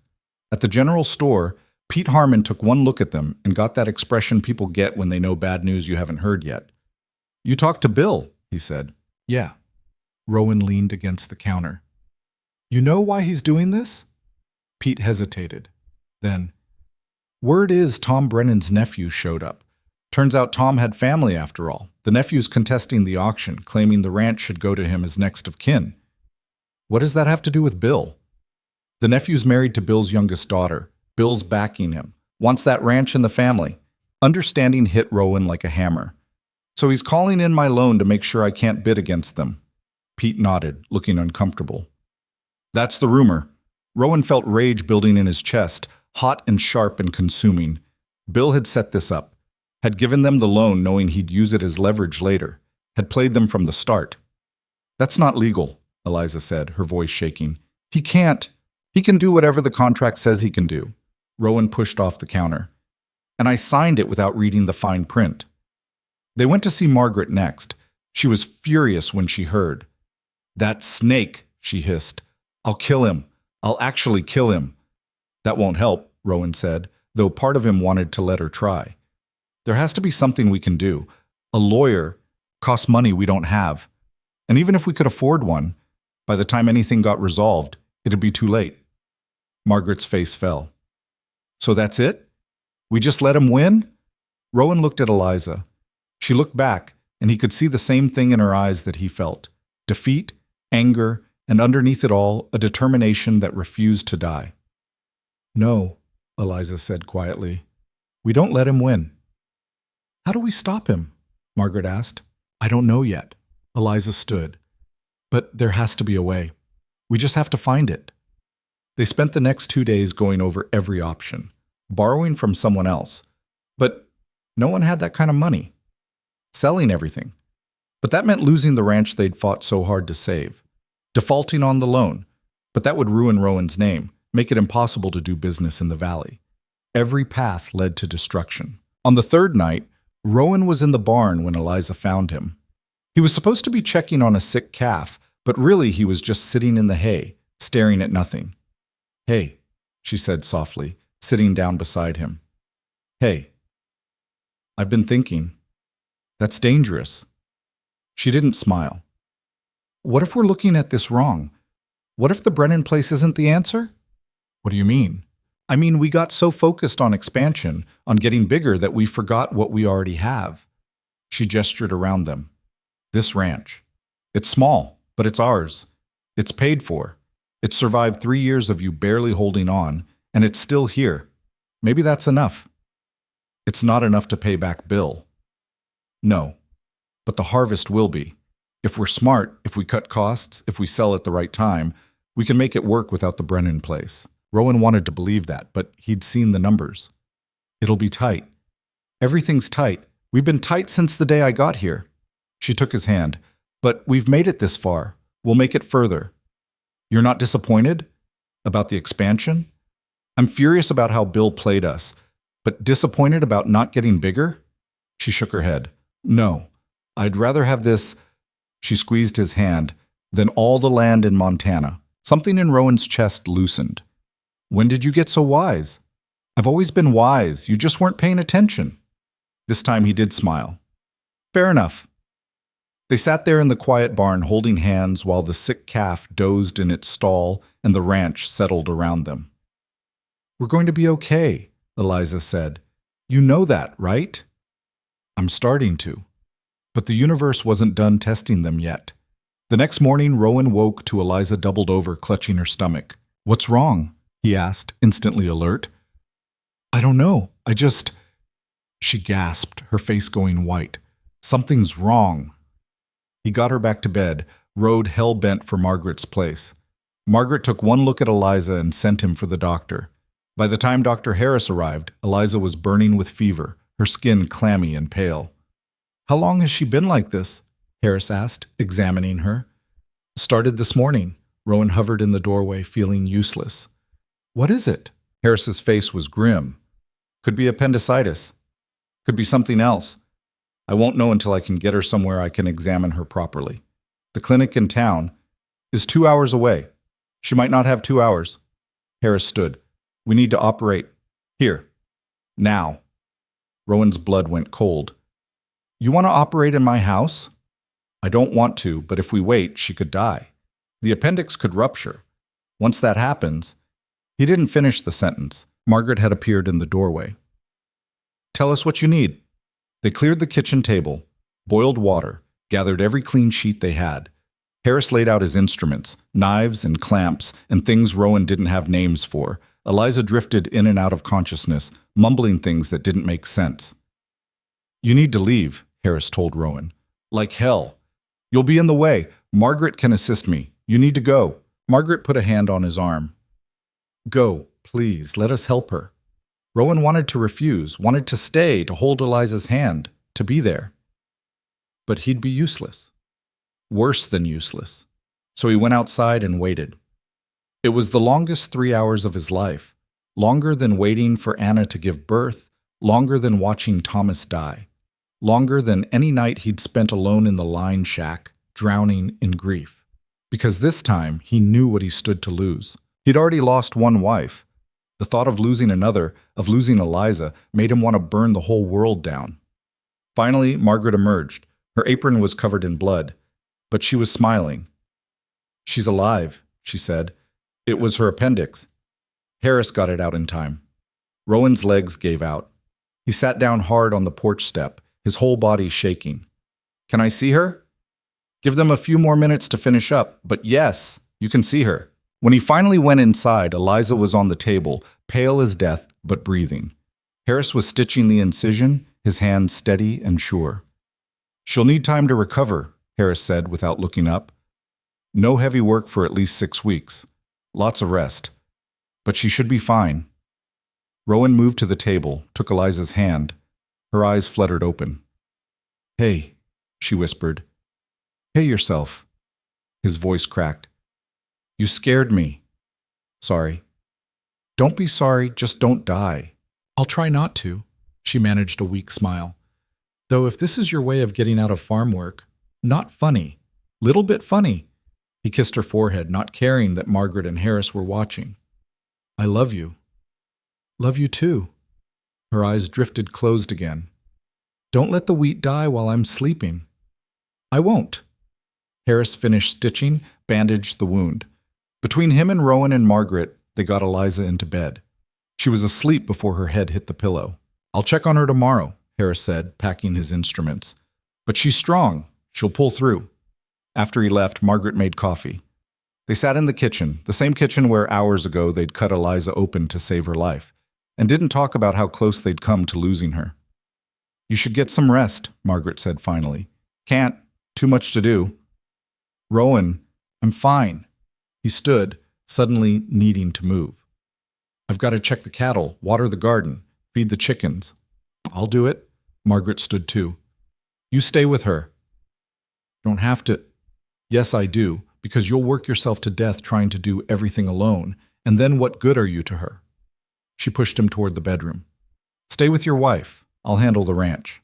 He wanted to argue, but exhaustion was hitting him like a wave, and the thought of leaving Eliza alone felt impossible. So he went to their bedroom, crawled into bed beside her, careful not to jostle her wound, and fell asleep holding her hand. When he woke, it was dark. Eliza was awake, watching him. How long was I out? He asked. A few hours. Margaret brought soup. She gestured to a bowl on the nightstand. I couldn't eat much. You should try. Need your strength. I will. She shifted slightly, winced. This hurts. I know. But I'm alive. Yeah. That's something. They were quiet for a moment. Then Eliza said, I heard what you told Harris about already losing one wife. Rowan went still. I didn't know you thought of me that way, she continued. As your wife, really your wife, not just the woman who showed up and refused to leave. Of course I think of you that way. Even after everything with Anna, especially after everything with Anna. He turned on his side to face her. Eliza, you're not a replacement. You're not second choice. You're the reason I'm still here. The reason any of this matters. Her eyes filled with tears. I'm scared. Of what? Of losing this, of losing you, of finally having something good and having it ripped away. Her voice broke. I've lost so much already. I don't think I could survive losing you too. He pulled her close, gently, mindful of her wound. You're not going to lose me. You can't promise that. No, but I can promise I'll fight like hell to stay. He kissed her temple. We both will. That's what we do.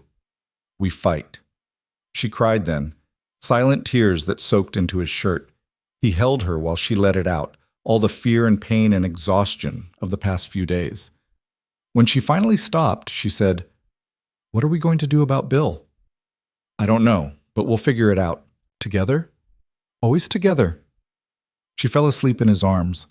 Rowan stayed awake a while longer, thinking about choices and chances and how quickly everything could change. A week ago, he'd been planning to expand, to build an empire. Now he was just grateful his wife was alive. Funny how perspective shifted when you came close to losing everything that mattered. The next morning, he woke to find Bill Sutton sitting at his kitchen table. Rowan was on his feet instantly, rage flooding through him. Get out! Relax! Bill held up his hands. I'm not here to fight. Then what are you here for? To gloat? To apologize?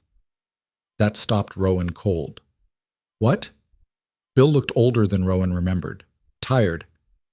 I heard about your wife, about the surgery. Is she all right? That's none of your business. You're right, it's not. Bill set something on the table, papers. I'm canceling the loan. You don't owe me anything. Rowan stared at the papers like they might bite him. Why? Because I was wrong. Bill stood, started pacing. My son-in-law convinced me that getting the Brennan place was important, that it was good business, and I let that cloud my judgment. I used you to get what I wanted, and that's not the kind of man I want to be. So you're just forgiving the debt?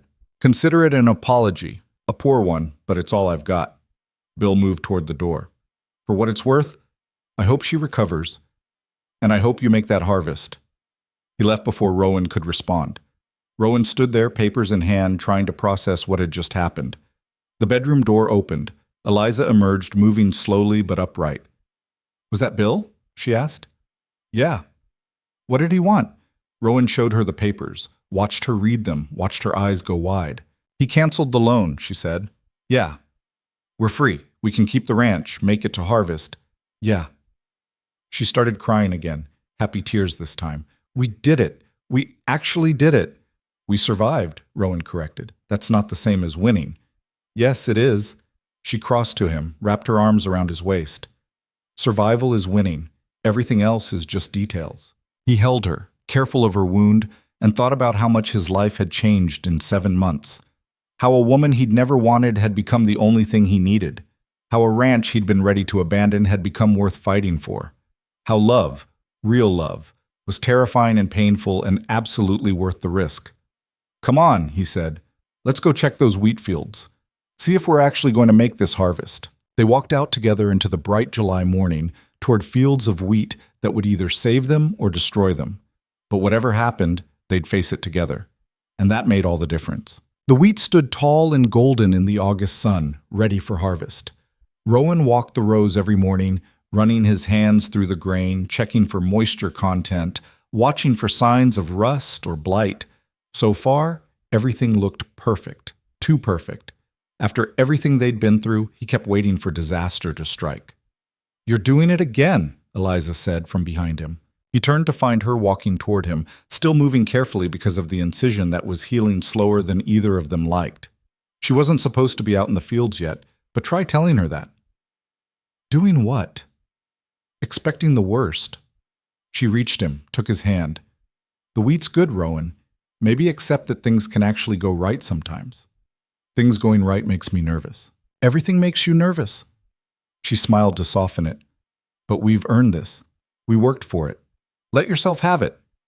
He pulled her close, kissed the top of her head. When did you become the optimist? When I married a man who needed one. She leaned against him, and they stood there in the middle of the wheat field, surrounded by their future. When do we start cutting? Tomorrow. Pete's lending me his threshing crew. We've got maybe a week of good weather, then rain's coming. A week's enough? It'll have to be. That night they lay in bed making plans. how they'd organize the harvest, where they'd store the grain when they'd sell. It felt good, planning for success instead of bracing for failure. "What do we do after?" Eliza asked. "After we sell the wheat and everything's settled?" "What do you mean?" "I mean, what do we build next? What's the next step?" Rowan thought about that. For 3 years, he'd had no steps, no future beyond the next day. Then Eliza had arrived, and suddenly there were possibilities everywhere. "I want to expand the herd," he said slowly. "Get some breeding stock. Maybe buy a bull from that ranch in Helena Margaret mentioned. That's a good start. And I want to build you a proper kitchen, with a real stove, good counter space, maybe even one of those pump sinks like Margaret has." "You don't have to do that. I know. But I want to." He turned to face her in the darkness. "You've worked so hard making this place a home. I want to give you something back." She was quiet for a moment. Then, "I want a garden, a real one, big enough to grow everything we need and sell the extra in town. And maybe some fruit trees. Apple, pear, cherry. Fruit trees take years to produce." "I know, but we've got years now, don't we?" The question hung between them. They'd both spent so much time just surviving, neither quite believing in a future beyond the immediate crisis. "Yeah," Rowan said, "we do. Then I want to plant things that'll outlive us, that our kids can harvest someday." Kids. They hadn't talked about that yet, hadn't dared to hope that far ahead. "You want children?" he asked carefully. "Someday. When we're ready. When the ranch is stable and we're not scrambling just to eat." She paused. "Would you want that? After Thomas?" "I'd be terrified," he admitted. "But yeah, I'd want that." She found his hand in the dark, squeezed it. "Then we'll work toward it. Together." "Together," he agreed. The next morning, Pete Harmon's crew arrived at dawn. 6 men with a threshing machine pulled by 4 horses. Rowan had hired 2 local boys to help with the cutting, and Margaret showed up with food enough to feed an army. "You didn't have to do this," Rowan said, looking at the baskets of bread and cold chicken and pie. "These men are working your harvest. The least I can do is make sure they eat well." Margaret started setting up in the shade of the barn. Besides, Eliza's still recovering. She doesn't need to be cooking for a crew. Eliza, who'd been about to protest, shut her mouth and smiled instead. "Thank you, Margaret." "Don't thank me. Just don't overdo it today. Doctor's orders." The work began. Rowan and the hired boys cut the wheat with scythes, bundling it and hauling it to the threshing machine. The crew fed it through, separating grain from chaff in clouds of golden dust that coated everything. It was brutal work, hot, exhausting, with no breaks except to drink water and grab food. But it was good work, honest work. The kind that showed results at the end of the day. Eliza moved among them, bringing water, helping Margaret with food, doing what she could without straining her healing body. Rowan caught her watching him once, and the look on her face made something warm settle in his chest. Pride. She was proud of him, proud of what they'd built. By sunset, they'd harvested a quarter of the field. The grain sat in the barn, clean and golden, ready for market. Rowan did the math in his head. If they could keep this pace, they'd finish in 4 days, well ahead of the rain. "Good first day," Pete said, wiping sweat from his face. "Your wheat's quality. Should fetch a good price." "That's the hope. More than hope. I've seen worse grain sell for premium." Pete clapped him on the shoulder. "You did good here, Rowan, against some rough odds."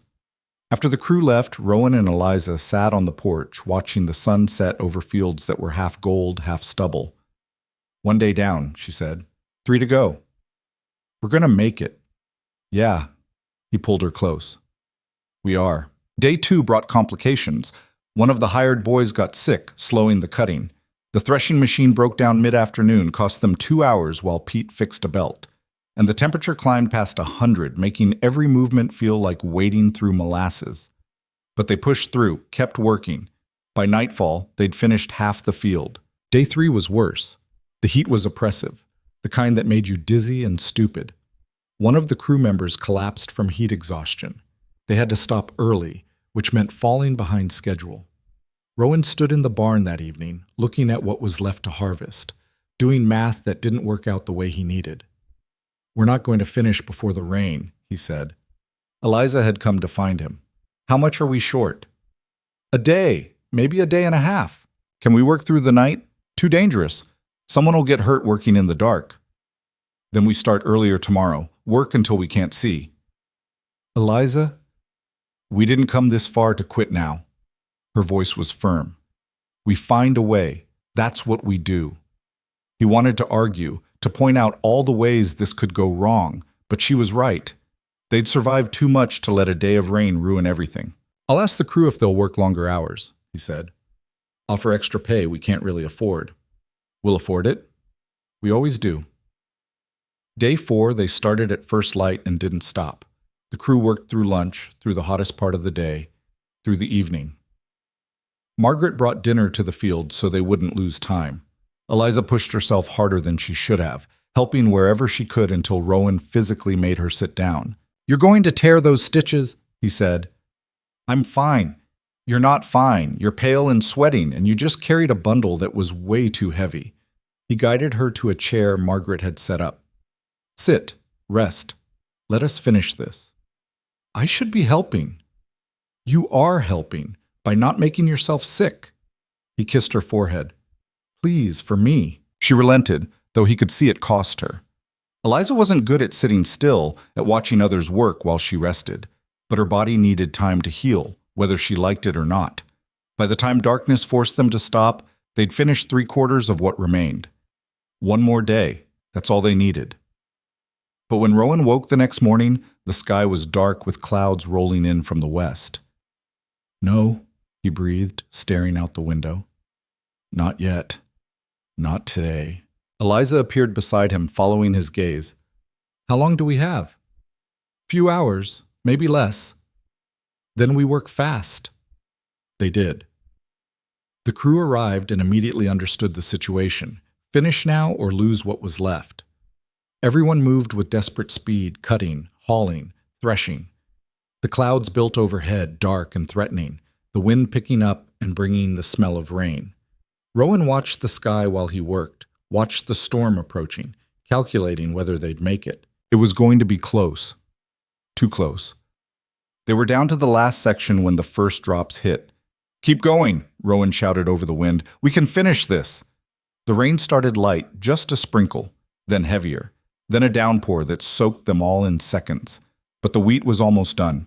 Just a few more bundles, a few more passes through the thresher. The crew worked through it, rain streaming down their faces, hands slipping on wet tools. Rowan's arms screamed with exhaustion, but he didn't stop. Couldn't stop. Not when they were this close. The last bundle went through the thresher. The last grain fell into the collection bin. They'd done it. The crew let out a cheer that was half relief, half disbelief. Rowan stood there in the pouring rain, looking at the harvested field, and felt something break open in his chest. They'd done it, despite everything, despite Bill's betrayal, despite Eliza's surgery, despite the heat and the broken equipment and the impossible timeline. They'd done it. Eliza found him there, wrapped her arms around him from behind. They stood in the rain together, both of them soaked and filthy and grinning like idiots. We did it, she said. Yeah, we did. That night, after the crew had gone home and the grain was safely stored in the barn, Rowan and Eliza collapsed into bed, still smelling like wheat dust and rain. I can't move, Eliza said. Me neither. Worth it, though. Absolutely. They lay there in the dark, too tired to do anything but breathe. Rowan? Eliza's voice was soft. Yeah? I'm happy. Right now, in this moment, covered in dirt and exhausted and sore. I'm happy. He pulled her close. Me too. Think it'll last? The happiness? Everything. This feeling that we can handle whatever comes. He thought about that. About all the ways life could still go wrong, all the challenges that waited. But he also thought about what they'd already survived, what they'd built together. I think, he said slowly, that as long as we've got each other, we can handle anything. Even winter? Even winter. Even another appendicitis scare? Let's not test that one. She laughed, and the sound filled something in him that had been empty for too long. The next week, Rowan sold the wheat. The price was better than he'd hoped. Good quality grain after a drought year meant premium rates. When he counted the money, he had enough to cover expenses, rebuild their savings, and still have extra. They were solvent. Actually, truly solvent. He brought the money home in a leather satchel and spread it out on the kitchen table so Eliza could see. "That's ours?" she asked, staring. "That's ours." She picked up one of the bills, held it to the light like she was checking if it was real. "I've never seen this much money in my life." "Me neither. Not in a long time, anyway." "What do we do with it?" They'd already discussed this, but it felt different now that the money was real and in front of them, more concrete, more possible. "We pay off debts first," Rowan said. "Then we buy that breeding stock I mentioned. Set aside enough for winter supplies. And the rest—" He pushed a stack toward her. "The rest is for your garden. And the kitchen. Whatever you need to make this place feel like home." Eliza's eyes filled with tears. "That's too much. It's not enough. Not for everything you've done." He covered her hand with his. "Let me give you this. Please. Only if we do it together, build it together." "Deal." They started the next day. Rowan ordered lumber and supplies for the kitchen renovation. Eliza sent away for seeds and fruit tree saplings. They made lists and plans, sketching out designs on scraps of paper at the dinner table.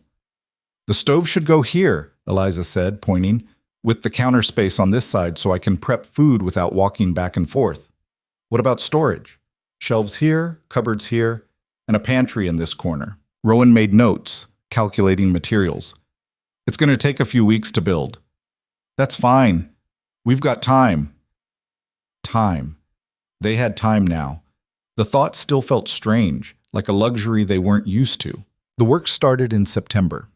Rowan hired a carpenter from town to help with the complicated parts, but he did most of it himself. Tearing out the old kitchen, building new counters, installing the stove that had cost more than he wanted to think about, but was worth it to see Eliza's face when it arrived. She worked on the garden simultaneously, mapping out where everything would go. Vegetables here, herbs there, fruit trees along the south fence where they'd get the most sun. She worked carefully, still healing, but with an intensity that spoke of dreams finally within reach. Margaret visited one afternoon and found them both covered in sawdust and dirt, arguing about whether the cupboards should be painted white or left natural wood. "You two are a mess," she said, laughing. "We're building something," Eliza countered, grinning. "I can see that." Margaret looked around at the construction chaos. "It's going to be beautiful.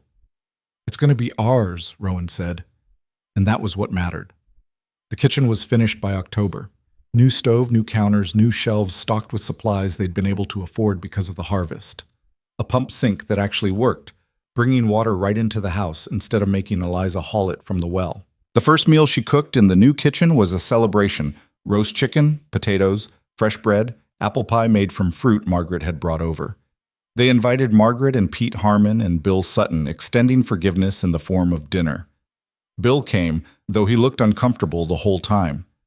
"This is nice," he said, looking around. "Real nice. You've done well here." "We're trying," Rowan said.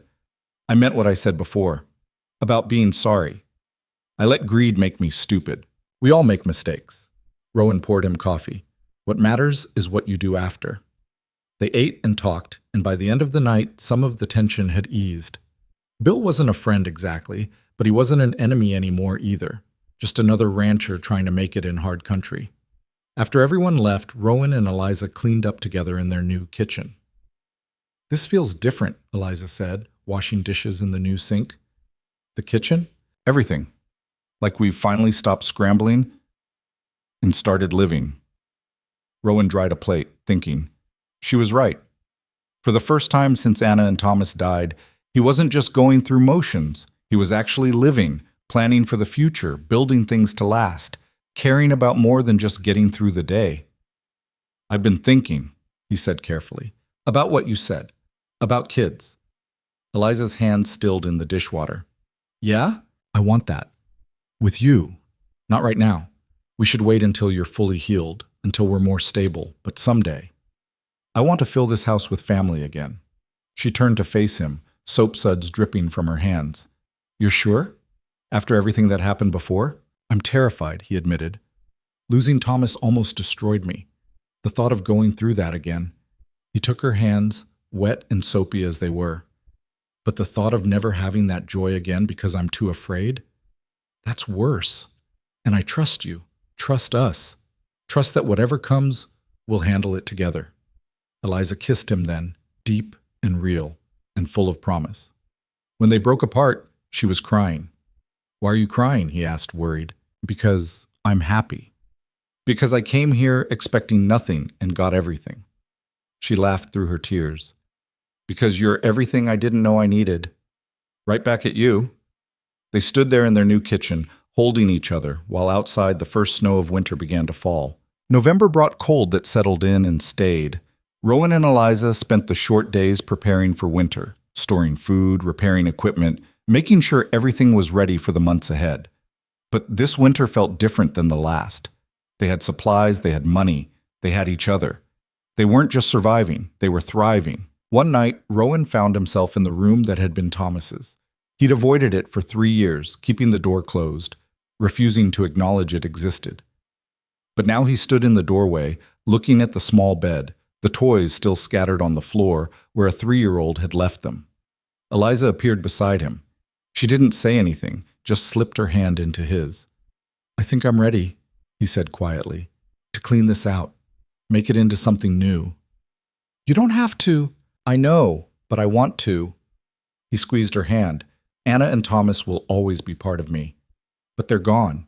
And holding on to this room like a shrine doesn't bring them back. It just keeps me stuck. What do you want to do with it?" "Turn it into a nursery. Eventually. When we're ready." He turned to her.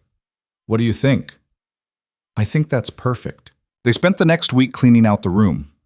Rowan boxed up Thomas's things carefully, keeping a few special items but letting most of it go. It hurt. Every toy, every piece of clothing, every reminder of the little boy he'd lost. But it also felt like healing. Eliza helped without trying to rush him or tell him how to feel. She just worked beside him, holding space for his grief while helping him move forward. When the room was empty, they repainted it. Not blue like it had been, but a soft cream that felt like a fresh start. "Ready for whenever we need it," Eliza said, looking at the clean, empty space. "Yeah." That night, as they lay in bed, Eliza said, "I need to tell you something." The seriousness in her tone made Rowan's heart skip. "What's wrong?" "Nothing's wrong, just—" She took a breath. "I haven't had my monthly cycle since the surgery. I thought maybe it was stress, or my body's still healing. But it's been almost 3 months now." Understanding hit him like lightning. "You think you're pregnant?" "I don't know. Maybe. It's too early to be sure." She looked at him, scared and hopeful at the same time. "How do you feel about that?" How did he feel? Terrified, excited, overwhelmed, all of it at once. "I feel like," he said slowly, "like maybe we're getting our fresh start sooner than we planned. And that's okay?" "Yeah." He pulled her close. "That's more than okay." "What if something goes wrong? What if—" "Then we'll handle it, together." He kissed her forehead. "But let's not borrow trouble. Let's just take it one day at a time and see what happens." "One day at a time," she repeated. "I can do that." December brought confirmation. The doctor examined Eliza and declared her about 3 months along, due in late May or early June. She was pregnant. They were going to have a baby. The news spread through the valley faster than wildfire. Margaret cried happy tears and immediately started knitting.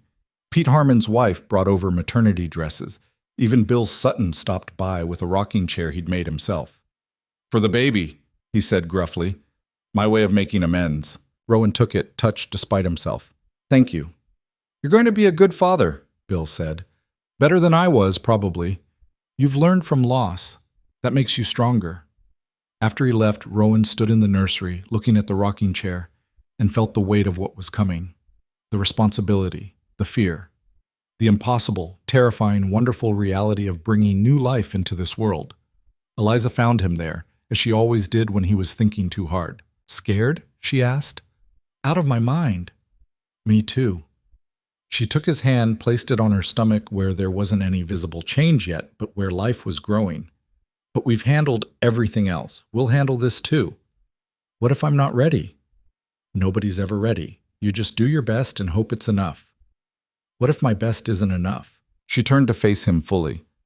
"Rowan Cade, you survived losing everything and built it all back from nothing. You took a chance on a stranger and turned her into your wife. You harvested a field in a rainstorm and built a kitchen with your own hands. You are more than enough. How are you always so sure? Because I know you, the real you underneath all the fear and doubt.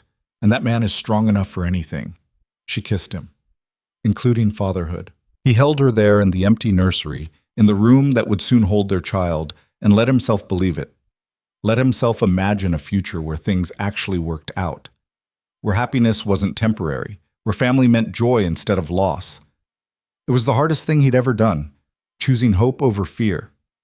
But with Eliza beside him, it felt possible. Christmas came, and for the first time in years, Rowan actually celebrated. They had Margaret over, cooked a feast, exchanged small gifts they'd made or bought. It was simple, nothing fancy, but it felt like family. To new beginnings, Margaret said, raising her glass. To survival, Rowan added. To love, Eliza finished. They drank to all of it. Beginnings and survival and love all tangled together into something that felt like home. That night, after Margaret had gone and the house was quiet, Rowan and Eliza sat by the fire. Can I ask you something? Eliza said. Anything. Do you still miss her? Anna? He could have lied, could have said no to make her feel better, but they'd built this relationship on honesty, and he wasn't about to stop now. Yeah, he said. I do. Not the same way I did before. Not like an open wound, but I miss her. Miss who we were together. Miss what we could have had if things had been different. Does that make you love me less? No? He turned to face her. Loving you doesn't diminish what I had with Anna, and loving her memory doesn't take away from what we have. They're different things, different loves for different times in my life. I can live with that, Eliza said softly, as long as you're here with me, as long as you're present in this life, not just existing in memories of the past. I'm here, he promised, completely here, for you, for our baby, for whatever future we're building. Good. She leaned against him. Because I need you here. I can't do this alone. You'll never have to. They sat there as the fire burned down, planning the year ahead. The baby would come in late spring, right around planting time. They'd need help. Margaret had already volunteered. They'd need supplies, cradle, clothes, diapers. They'd need to be ready. But for once, readiness didn't feel impossible. It felt like something they could actually achieve. We're going to be okay, Eliza said, more to herself than to him. Yeah, Rowan agreed, believing it for the first time in years. We are. Outside, snow fell soft and quiet, covering the ranch in white. Inside, in the house they'd rebuilt together, two people held each other and dreamed of the life they were creating. It wasn't perfect. It would never be perfect. But it was theirs. And that made it worth everything. Winter deepened, and with it came a quietness that Rowan had learned to appreciate instead of fear.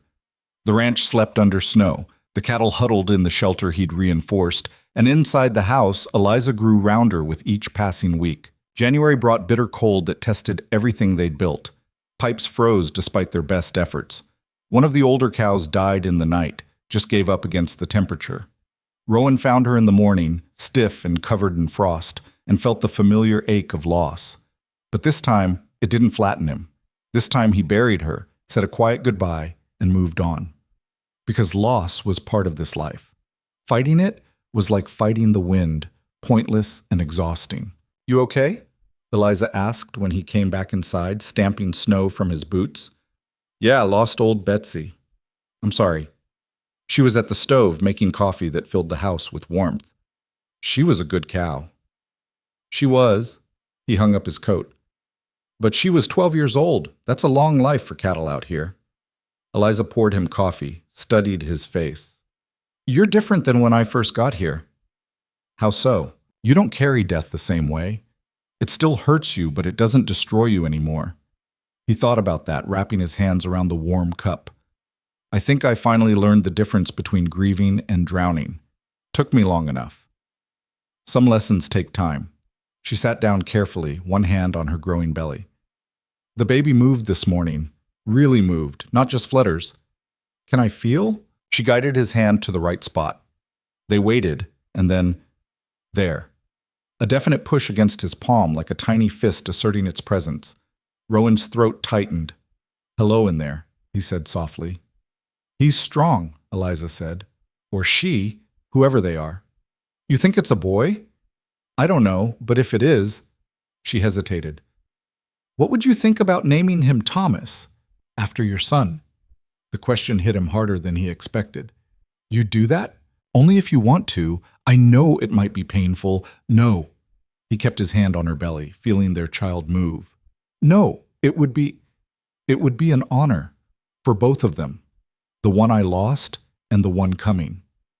Then Thomas it is, if it's a boy. And if it's a girl? Eliza smiled. Anna, if that's okay with you. This time the tears came. Rowan didn't fight them, just let them fall while he held his hand against new life and thought about the names of people he'd loved and lost. They'd both approve, he said when he could speak again. Of you. Of this. Of us giving their names to a new beginning. I hope so. February brought news that changed everything. Pete Harmon rode out one afternoon, his face grave in a way that made Rowan's stomach drop. What's wrong? He asked before Pete had even dismounted. Nothing's wrong exactly, just complicated. Pete climbed down, accepted the coffee Eliza brought out. Tom Brennan's nephew, the one who tried to claim the ranch? Turns out he had no legal right to it. Whole thing was a fraud. He and Bill's daughter are splitting up, and the property's going back to auction. Rowan's first thought was, I don't care. We're stable now. We don't need it. His second thought was, but we could build something bigger, something that would last for generations. When's the auction? He heard himself ask.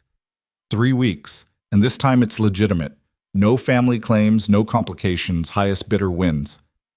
After Pete left, Rowan sat on the porch, thinking. Eliza came out with a shawl wrapped around her shoulders, moving slower now that she was 6 months along. You're thinking about bidding, she said. Not a question. Maybe. We said we didn't need it. We don't. But he struggled to articulate what he was feeling. What if it's not about need? What if it's about building something bigger than us? Something we could pass down to our kids, their kids. That's a lot of what ifs. I know. And we'd be taking on debt again, risk again, after we swore we wouldn't. Eliza lowered herself carefully onto the step beside him. But you want it. Part of me does. The part that remembers having dreams bigger than just survival. Then let's look at the numbers, really look. See if it's actually possible or just wishful thinking. They spent the next week analyzing everything.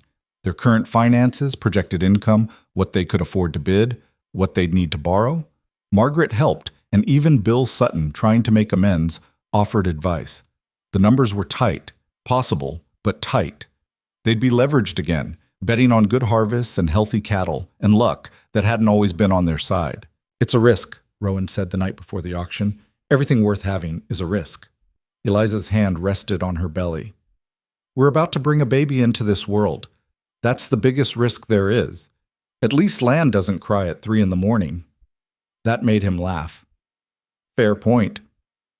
So we go to the auction. We bid what we can afford. If we get it, great. If we don't, we're still okay. Either way, we're building something. The auction was held at the town hall, packed with ranchers and speculators from across the territory.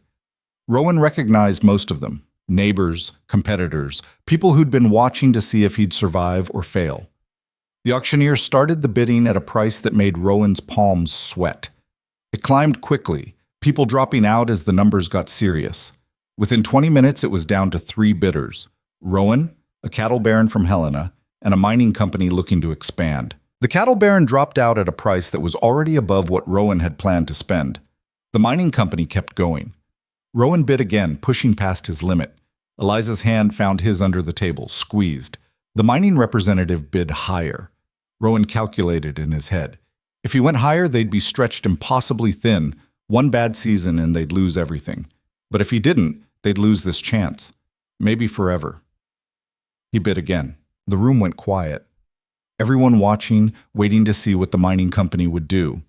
The representative conferred with his colleagues, whispered, calculated, then shook his head. We're out. The auctioneer's gavel came down. Sold to Rowan Cade. The room erupted in applause. Rowan sat there, stunned, while Eliza laughed and cried at the same time. We did it, she said. We actually did it. Yeah. He pulled her close. We're completely insane. Probably, but we're insane together. Outside, Margaret was waiting with Pete and half the town. They congratulated him, slapped his back, treated him like he'd won something instead of just buried himself in debt. But as Rowan looked at their faces, neighbors who'd watched him lose everything and claw his way back, he realized he had won something. Respect. Community. A place in this valley that was earned, not given. "Speech," someone called out. "I'm no good at speeches," Rowan protested. "Try anyway." Margaret grinned. He looked at Eliza, who nodded encouragement, took a breath. 3 years ago, I was a dead man walking, he started. I'd lost my family, lost my will to live, lost everything that mattered. I figured I'd just work this ranch until it killed me or I killed myself. Didn't much care which came first. The crowd had gone quiet. Then this stubborn woman showed up on a train, refusing to leave even when I told her she was a mistake. He found Eliza's eyes. Best mistake I ever made. She reminded me that survival isn't enough, that you have to actually live, actually risk, actually care about something beyond just getting through another day. He looked around at all the faces. So yeah, we bought this land, and yeah, it's probably going to be brutal and we might fail, but we're going to try anyway, because that's what you do when you love something. You fight for it, you build it, you leave it better than you found it. He pulled Eliza close, and you do it together, because nothing worth having was ever built alone. The crowd erupted again. Someone started singing an old folk song about hard times and good fortune. Others joined in, and suddenly it was a celebration right there in the street. That night, lying in bed, Eliza said, "That was a good speech. I meant every word. I know you did. That's what made it good." She shifted, trying to find a comfortable position. "This baby's sitting on my bladder. Want me to talk to them? Tell them to move?" "You can try." Rowan leaned down, spoke to her belly. "Hey in there, give your mama a break. She's carrying you around all day. Least you can do is not squish her organs." The baby kicked, hard. Eliza laughed. "I don't think they're listening. Stubborn already. Wonder where they get that." "Definitely from you." "Definitely from you," he countered. They fell asleep arguing about it, and Rowan thought this is what happiness feels like. March brought the thaw. Ice melted, creeks ran high, and the land began to wake up. Rowan spent every daylight hour working both properties, his original ranch and the Brennan place. Fixing fences, clearing irrigation ditches, preparing for spring planting. It was exhausting, more work than one man could handle. But neighbors helped, showing up unasked to lend hands. Pete brought his sons. Bill Sutton spent a weekend repairing the Brennan barn.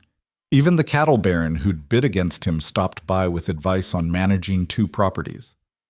"You'll need to hire help," he said. "Can't do this alone." "Can't afford help yet." "Then you trade.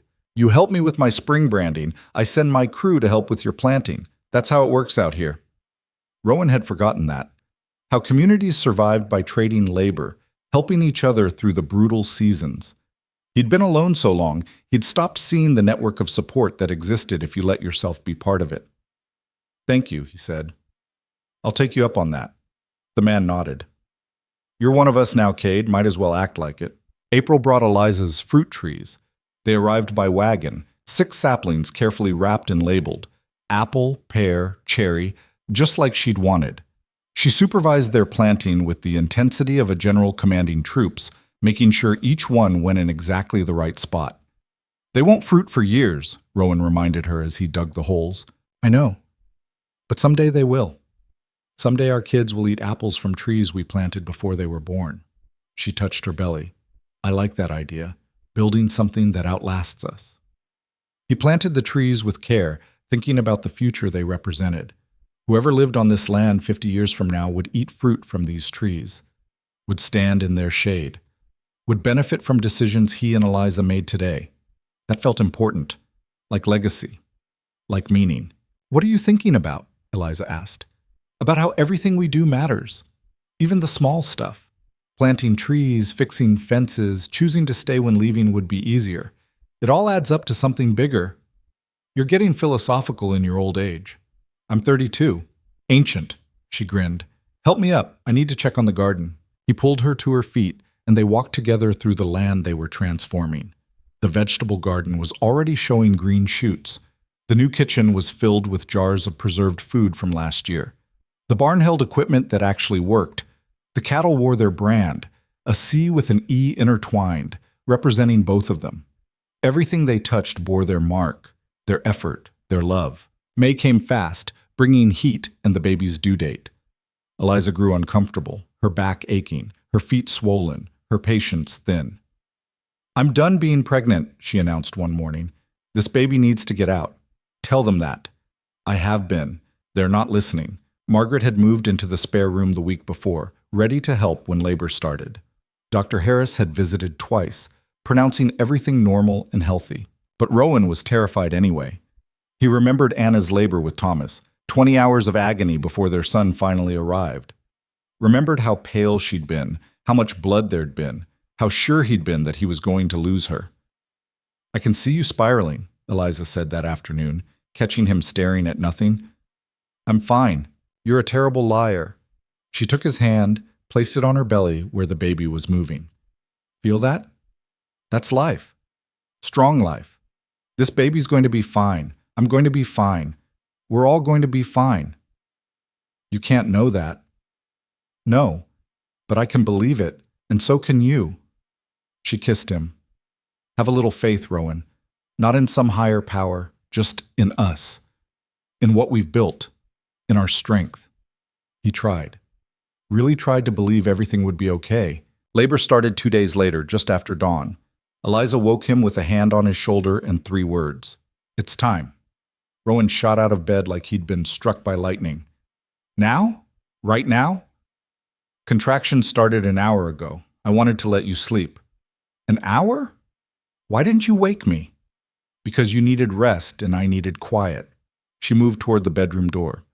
"Wake Margaret. Send someone for the doctor. And for the love of everything, calm down. You're making me nervous." He did what she asked, his hands shaking the whole time. Margaret took charge immediately, getting Eliza settled, timing contractions, preparing the bedroom for what was coming. Dr. Harris arrived within 2 hours, examined Eliza, and pronounced her progressing normally. "How long?" Rowan asked. "Could be soon, could be hours. First babies are unpredictable." Harris set up his equipment. "Best thing you can do is stay calm and let her work." Staying calm proved impossible. Rowan paced outside the bedroom, wearing a path in the floorboards.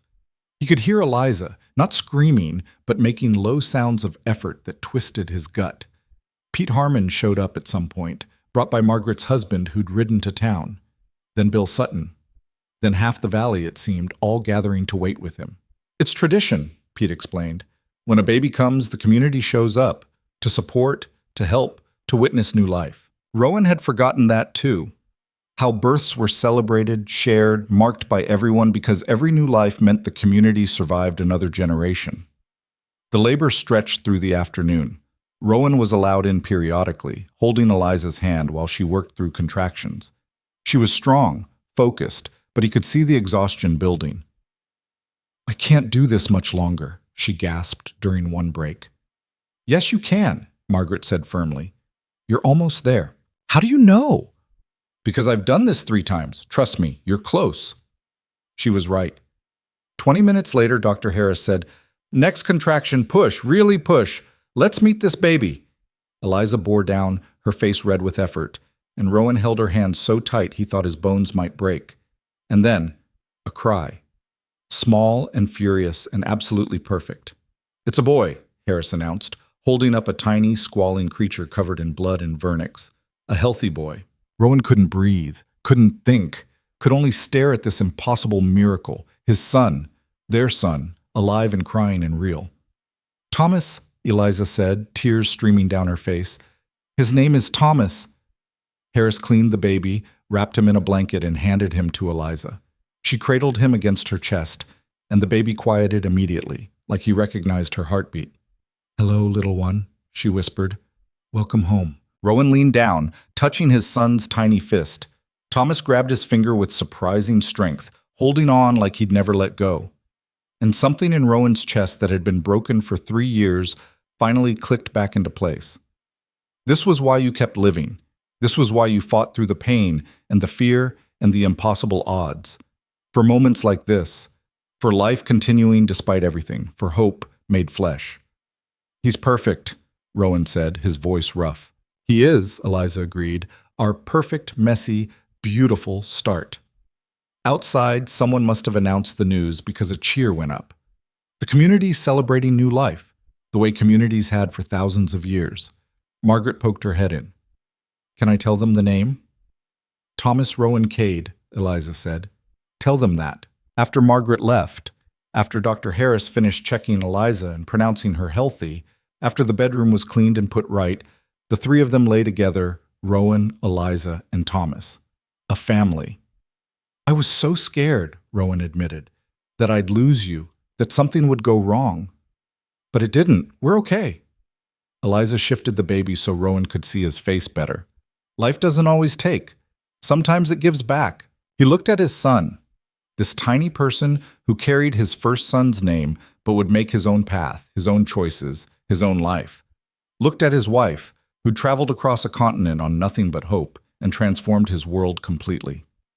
Thank you, he said. For what? For not getting back on that train, for staying when I was too broken to see what I needed, for loving me when I was unlovable. For this. He touched Thomas's head, feeling the soft spot where bone hadn't fused yet. For all of it. You saved me too, you know, Eliza said softly. I came here running from a past I couldn't escape. You gave me a future worth building. We gave each other that.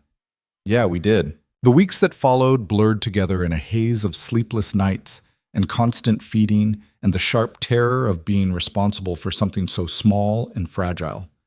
Thomas was a good baby, or so everyone said, but even good babies cried at 3 a.m. and needed changing 6 times a day and turned your entire life upside down. Rowan learned to function on no sleep, learned to change diapers and warm bottles and walk the floors at night when Thomas wouldn't settle. Learned that fatherhood wasn't about being perfect. It was about showing up day after day, even when you were exhausted and confused and terrified you were doing everything wrong. I don't know what I'm doing, he confessed to Margaret one afternoon, holding Thomas while Eliza napped. Nobody does. You just figure it out as you go. Margaret smiled. But you're doing fine. He's fed, he's clean, he's loved. That's all any baby needs. What if I mess him up? What if you stop borrowing trouble and just enjoy him? Margaret patted his arm. You're a good father, Rowan. Stop waiting for disaster and accept that maybe, just maybe, you get to keep this happiness. It was hard, accepting happiness. Harder than accepting pain had ever been. But he tried. Day by day, moment by moment, he let himself believe this was real and permanent and his to keep. June brought the planting season in full force. Rowan worked both properties, running himself ragged between fields. Eliza helped where she could, Thomas strapped to her chest in a sling Margaret had made. They were exhausted, stretched thin, barely keeping ahead of all the work. But they were doing it, making it work. One evening, Rowan came back from the Brennan place to find Eliza in the garden with Thomas, showing him the plants even though he was too young to understand. This is where food comes from, she was saying. See? We plant seeds, we water them, we wait. And then life happens. Rowan stood there watching them, this woman and this child, surrounded by growing things in land that had once felt like a grave. Now it felt like a beginning, like possibility. What do you see? Eliza asked, noticing him. Everything I never thought I'd have again. He came closer, knelt beside them in the dirt. Thank you for giving me this. We gave it to each other, she corrected. That's how it works. July brought harvest again. This time with a crew of hired hands funded by last year's success and neighbors returning the favor of help Rowan had given them. They worked both properties, cutting wheat and hay, bringing in crops that would fund the next year. It was good. Better than good. They'd make enough to pay down debt, to expand the herd, to finally breathe. On the last day of harvest, Rowan stood in the middle of the combined properties, looking at what he and Eliza had built. 2 ranches merged into one, fields of gold waiting to be sold, cattle bearing their brand, fruit trees that would feed generations, and at home, a wife and son waiting for him. He'd lost so much, had been certain, absolutely certain, that his life was over. But it wasn't over. It was just beginning. Different than before, yes. Scarred by what he'd survived, but beginning nonetheless. You coming? One of the crew called. Last wagon's headed in. Yeah, Rowan said. I'm coming. He climbed up onto the wagon, rode back toward the house where smoke rose from the chimney and light glowed in the windows, where family waited. The years that followed weren't easy. Nothing about ranch life ever was. They had bad seasons and good ones, lost cattle to disease and drought, fought through winters that tested everything they'd built, added 2 more children to their family, a daughter they named Anna and another boy they called James. The ranch grew. The Cade brand became known across Montana territory for quality cattle and reliable grain. Rowan and Eliza became pillars of the community, the couple who'd survived everything and built something that lasted. But it wasn't the success that mattered, Rowan realized as he got older. It was how they did it, together, honestly. With acceptance that life would break you sometimes, but breaking didn't mean ending. He was 50 when Eliza found him one afternoon in the orchard she'd planted 20 years earlier. The trees were mature now, heavy with fruit. Their grandchildren played among the branches while Thomas, grown now with a family of his own, helped with harvest. "What are you thinking about?" Eliza asked, her hair silver now but her eyes as sharp as ever. "About the day you stepped off that train and I told you that you were a mistake." She laughed. "You were such an idiot." "I was." He pulled her close, familiar and comfortable after decades together. "Best mistake I ever made, though. Not sending you back." "I wouldn't have gone." She leaned into him. "I knew what we could build, even when you didn't. You always were smarter than me. Don't forget it." They stood there watching their legacy play out in front of them. Not just the land, though that mattered. Not just the children and grandchildren, though they were everything. But the proof that broken people could heal, that loss didn't have to be the end, that choosing to live, really live, was the bravest thing you could do. "No regrets?" Rowan asked. "Not a single one." Eliza looked up at him. "You?" He thought about Anna and Thomas, about the graves that still stood on the hill overlooking the ranch, about the pain that had nearly destroyed him, about the years of grief he'd carried like penance. "No," he said honestly. "I wouldn't change anything. The pain made me who I am. Losing them led me to you. It's all connected." "That's very philosophical for a rancher." "I learned from the best." He kissed her forehead. "Come on, let's go help with harvest. Show these kids how it's done. We're too old for manual labor." "Speak for yourself." They walked back toward the orchard together, toward family and work and the life they'd built from ashes and hope and stubborn refusal to give up. And if Rowan occasionally looked back toward that hill where 2 graves stood under the Montana sky, it wasn't with pain anymore. It was with gratitude. For what he'd had, for what he'd lost, for what he'd found again in the most unexpected way. Because that's what life was in the end. Not the moments of joy or the moments of sorrow, but everything in between. The work and the waiting. The planting and the harvest. The breaking and the healing. The choice, made again and again, to keep going, to keep building, to keep loving, even when love meant risk. That was the legacy, not the land or the cattle or the money, but the proof that human beings could survive anything if they had someone to survive it with. And Rowan Cade, who'd once been a man who refused to feel, died an old man surrounded by the family he'd built from the ruins of the one he'd lost. His last words, whispered to Eliza as she held his hand, were simple. "Thank you for not leaving." "Never crossed my mind," she whispered back. "Not once." And that was true. She'd come west on a train with nothing but a promise and a prayer, expecting nothing, hoping for everything. She'd gotten more than she'd dreamed. They both had. Because sometimes the best things in life are the ones you never saw coming. The mistakes that turn into miracles. The strangers who become family. The second chances you earn by refusing to give up. The ranch stood for another 100 years, passed down through generations of Cades, and every one of them knew the story. About the man who lost everything and the woman who refused to let him stay lost. About the love that built something unbreakable from broken pieces. About the legacy forged not in perfection, but in perseverance. That was the lesson. The truth that echoed through every generation. Life will break you, that's not a question. What you do after the breaking, that's what defines you. And Rowan and Eliza chose to build. Together, always together. That was enough. It was everything.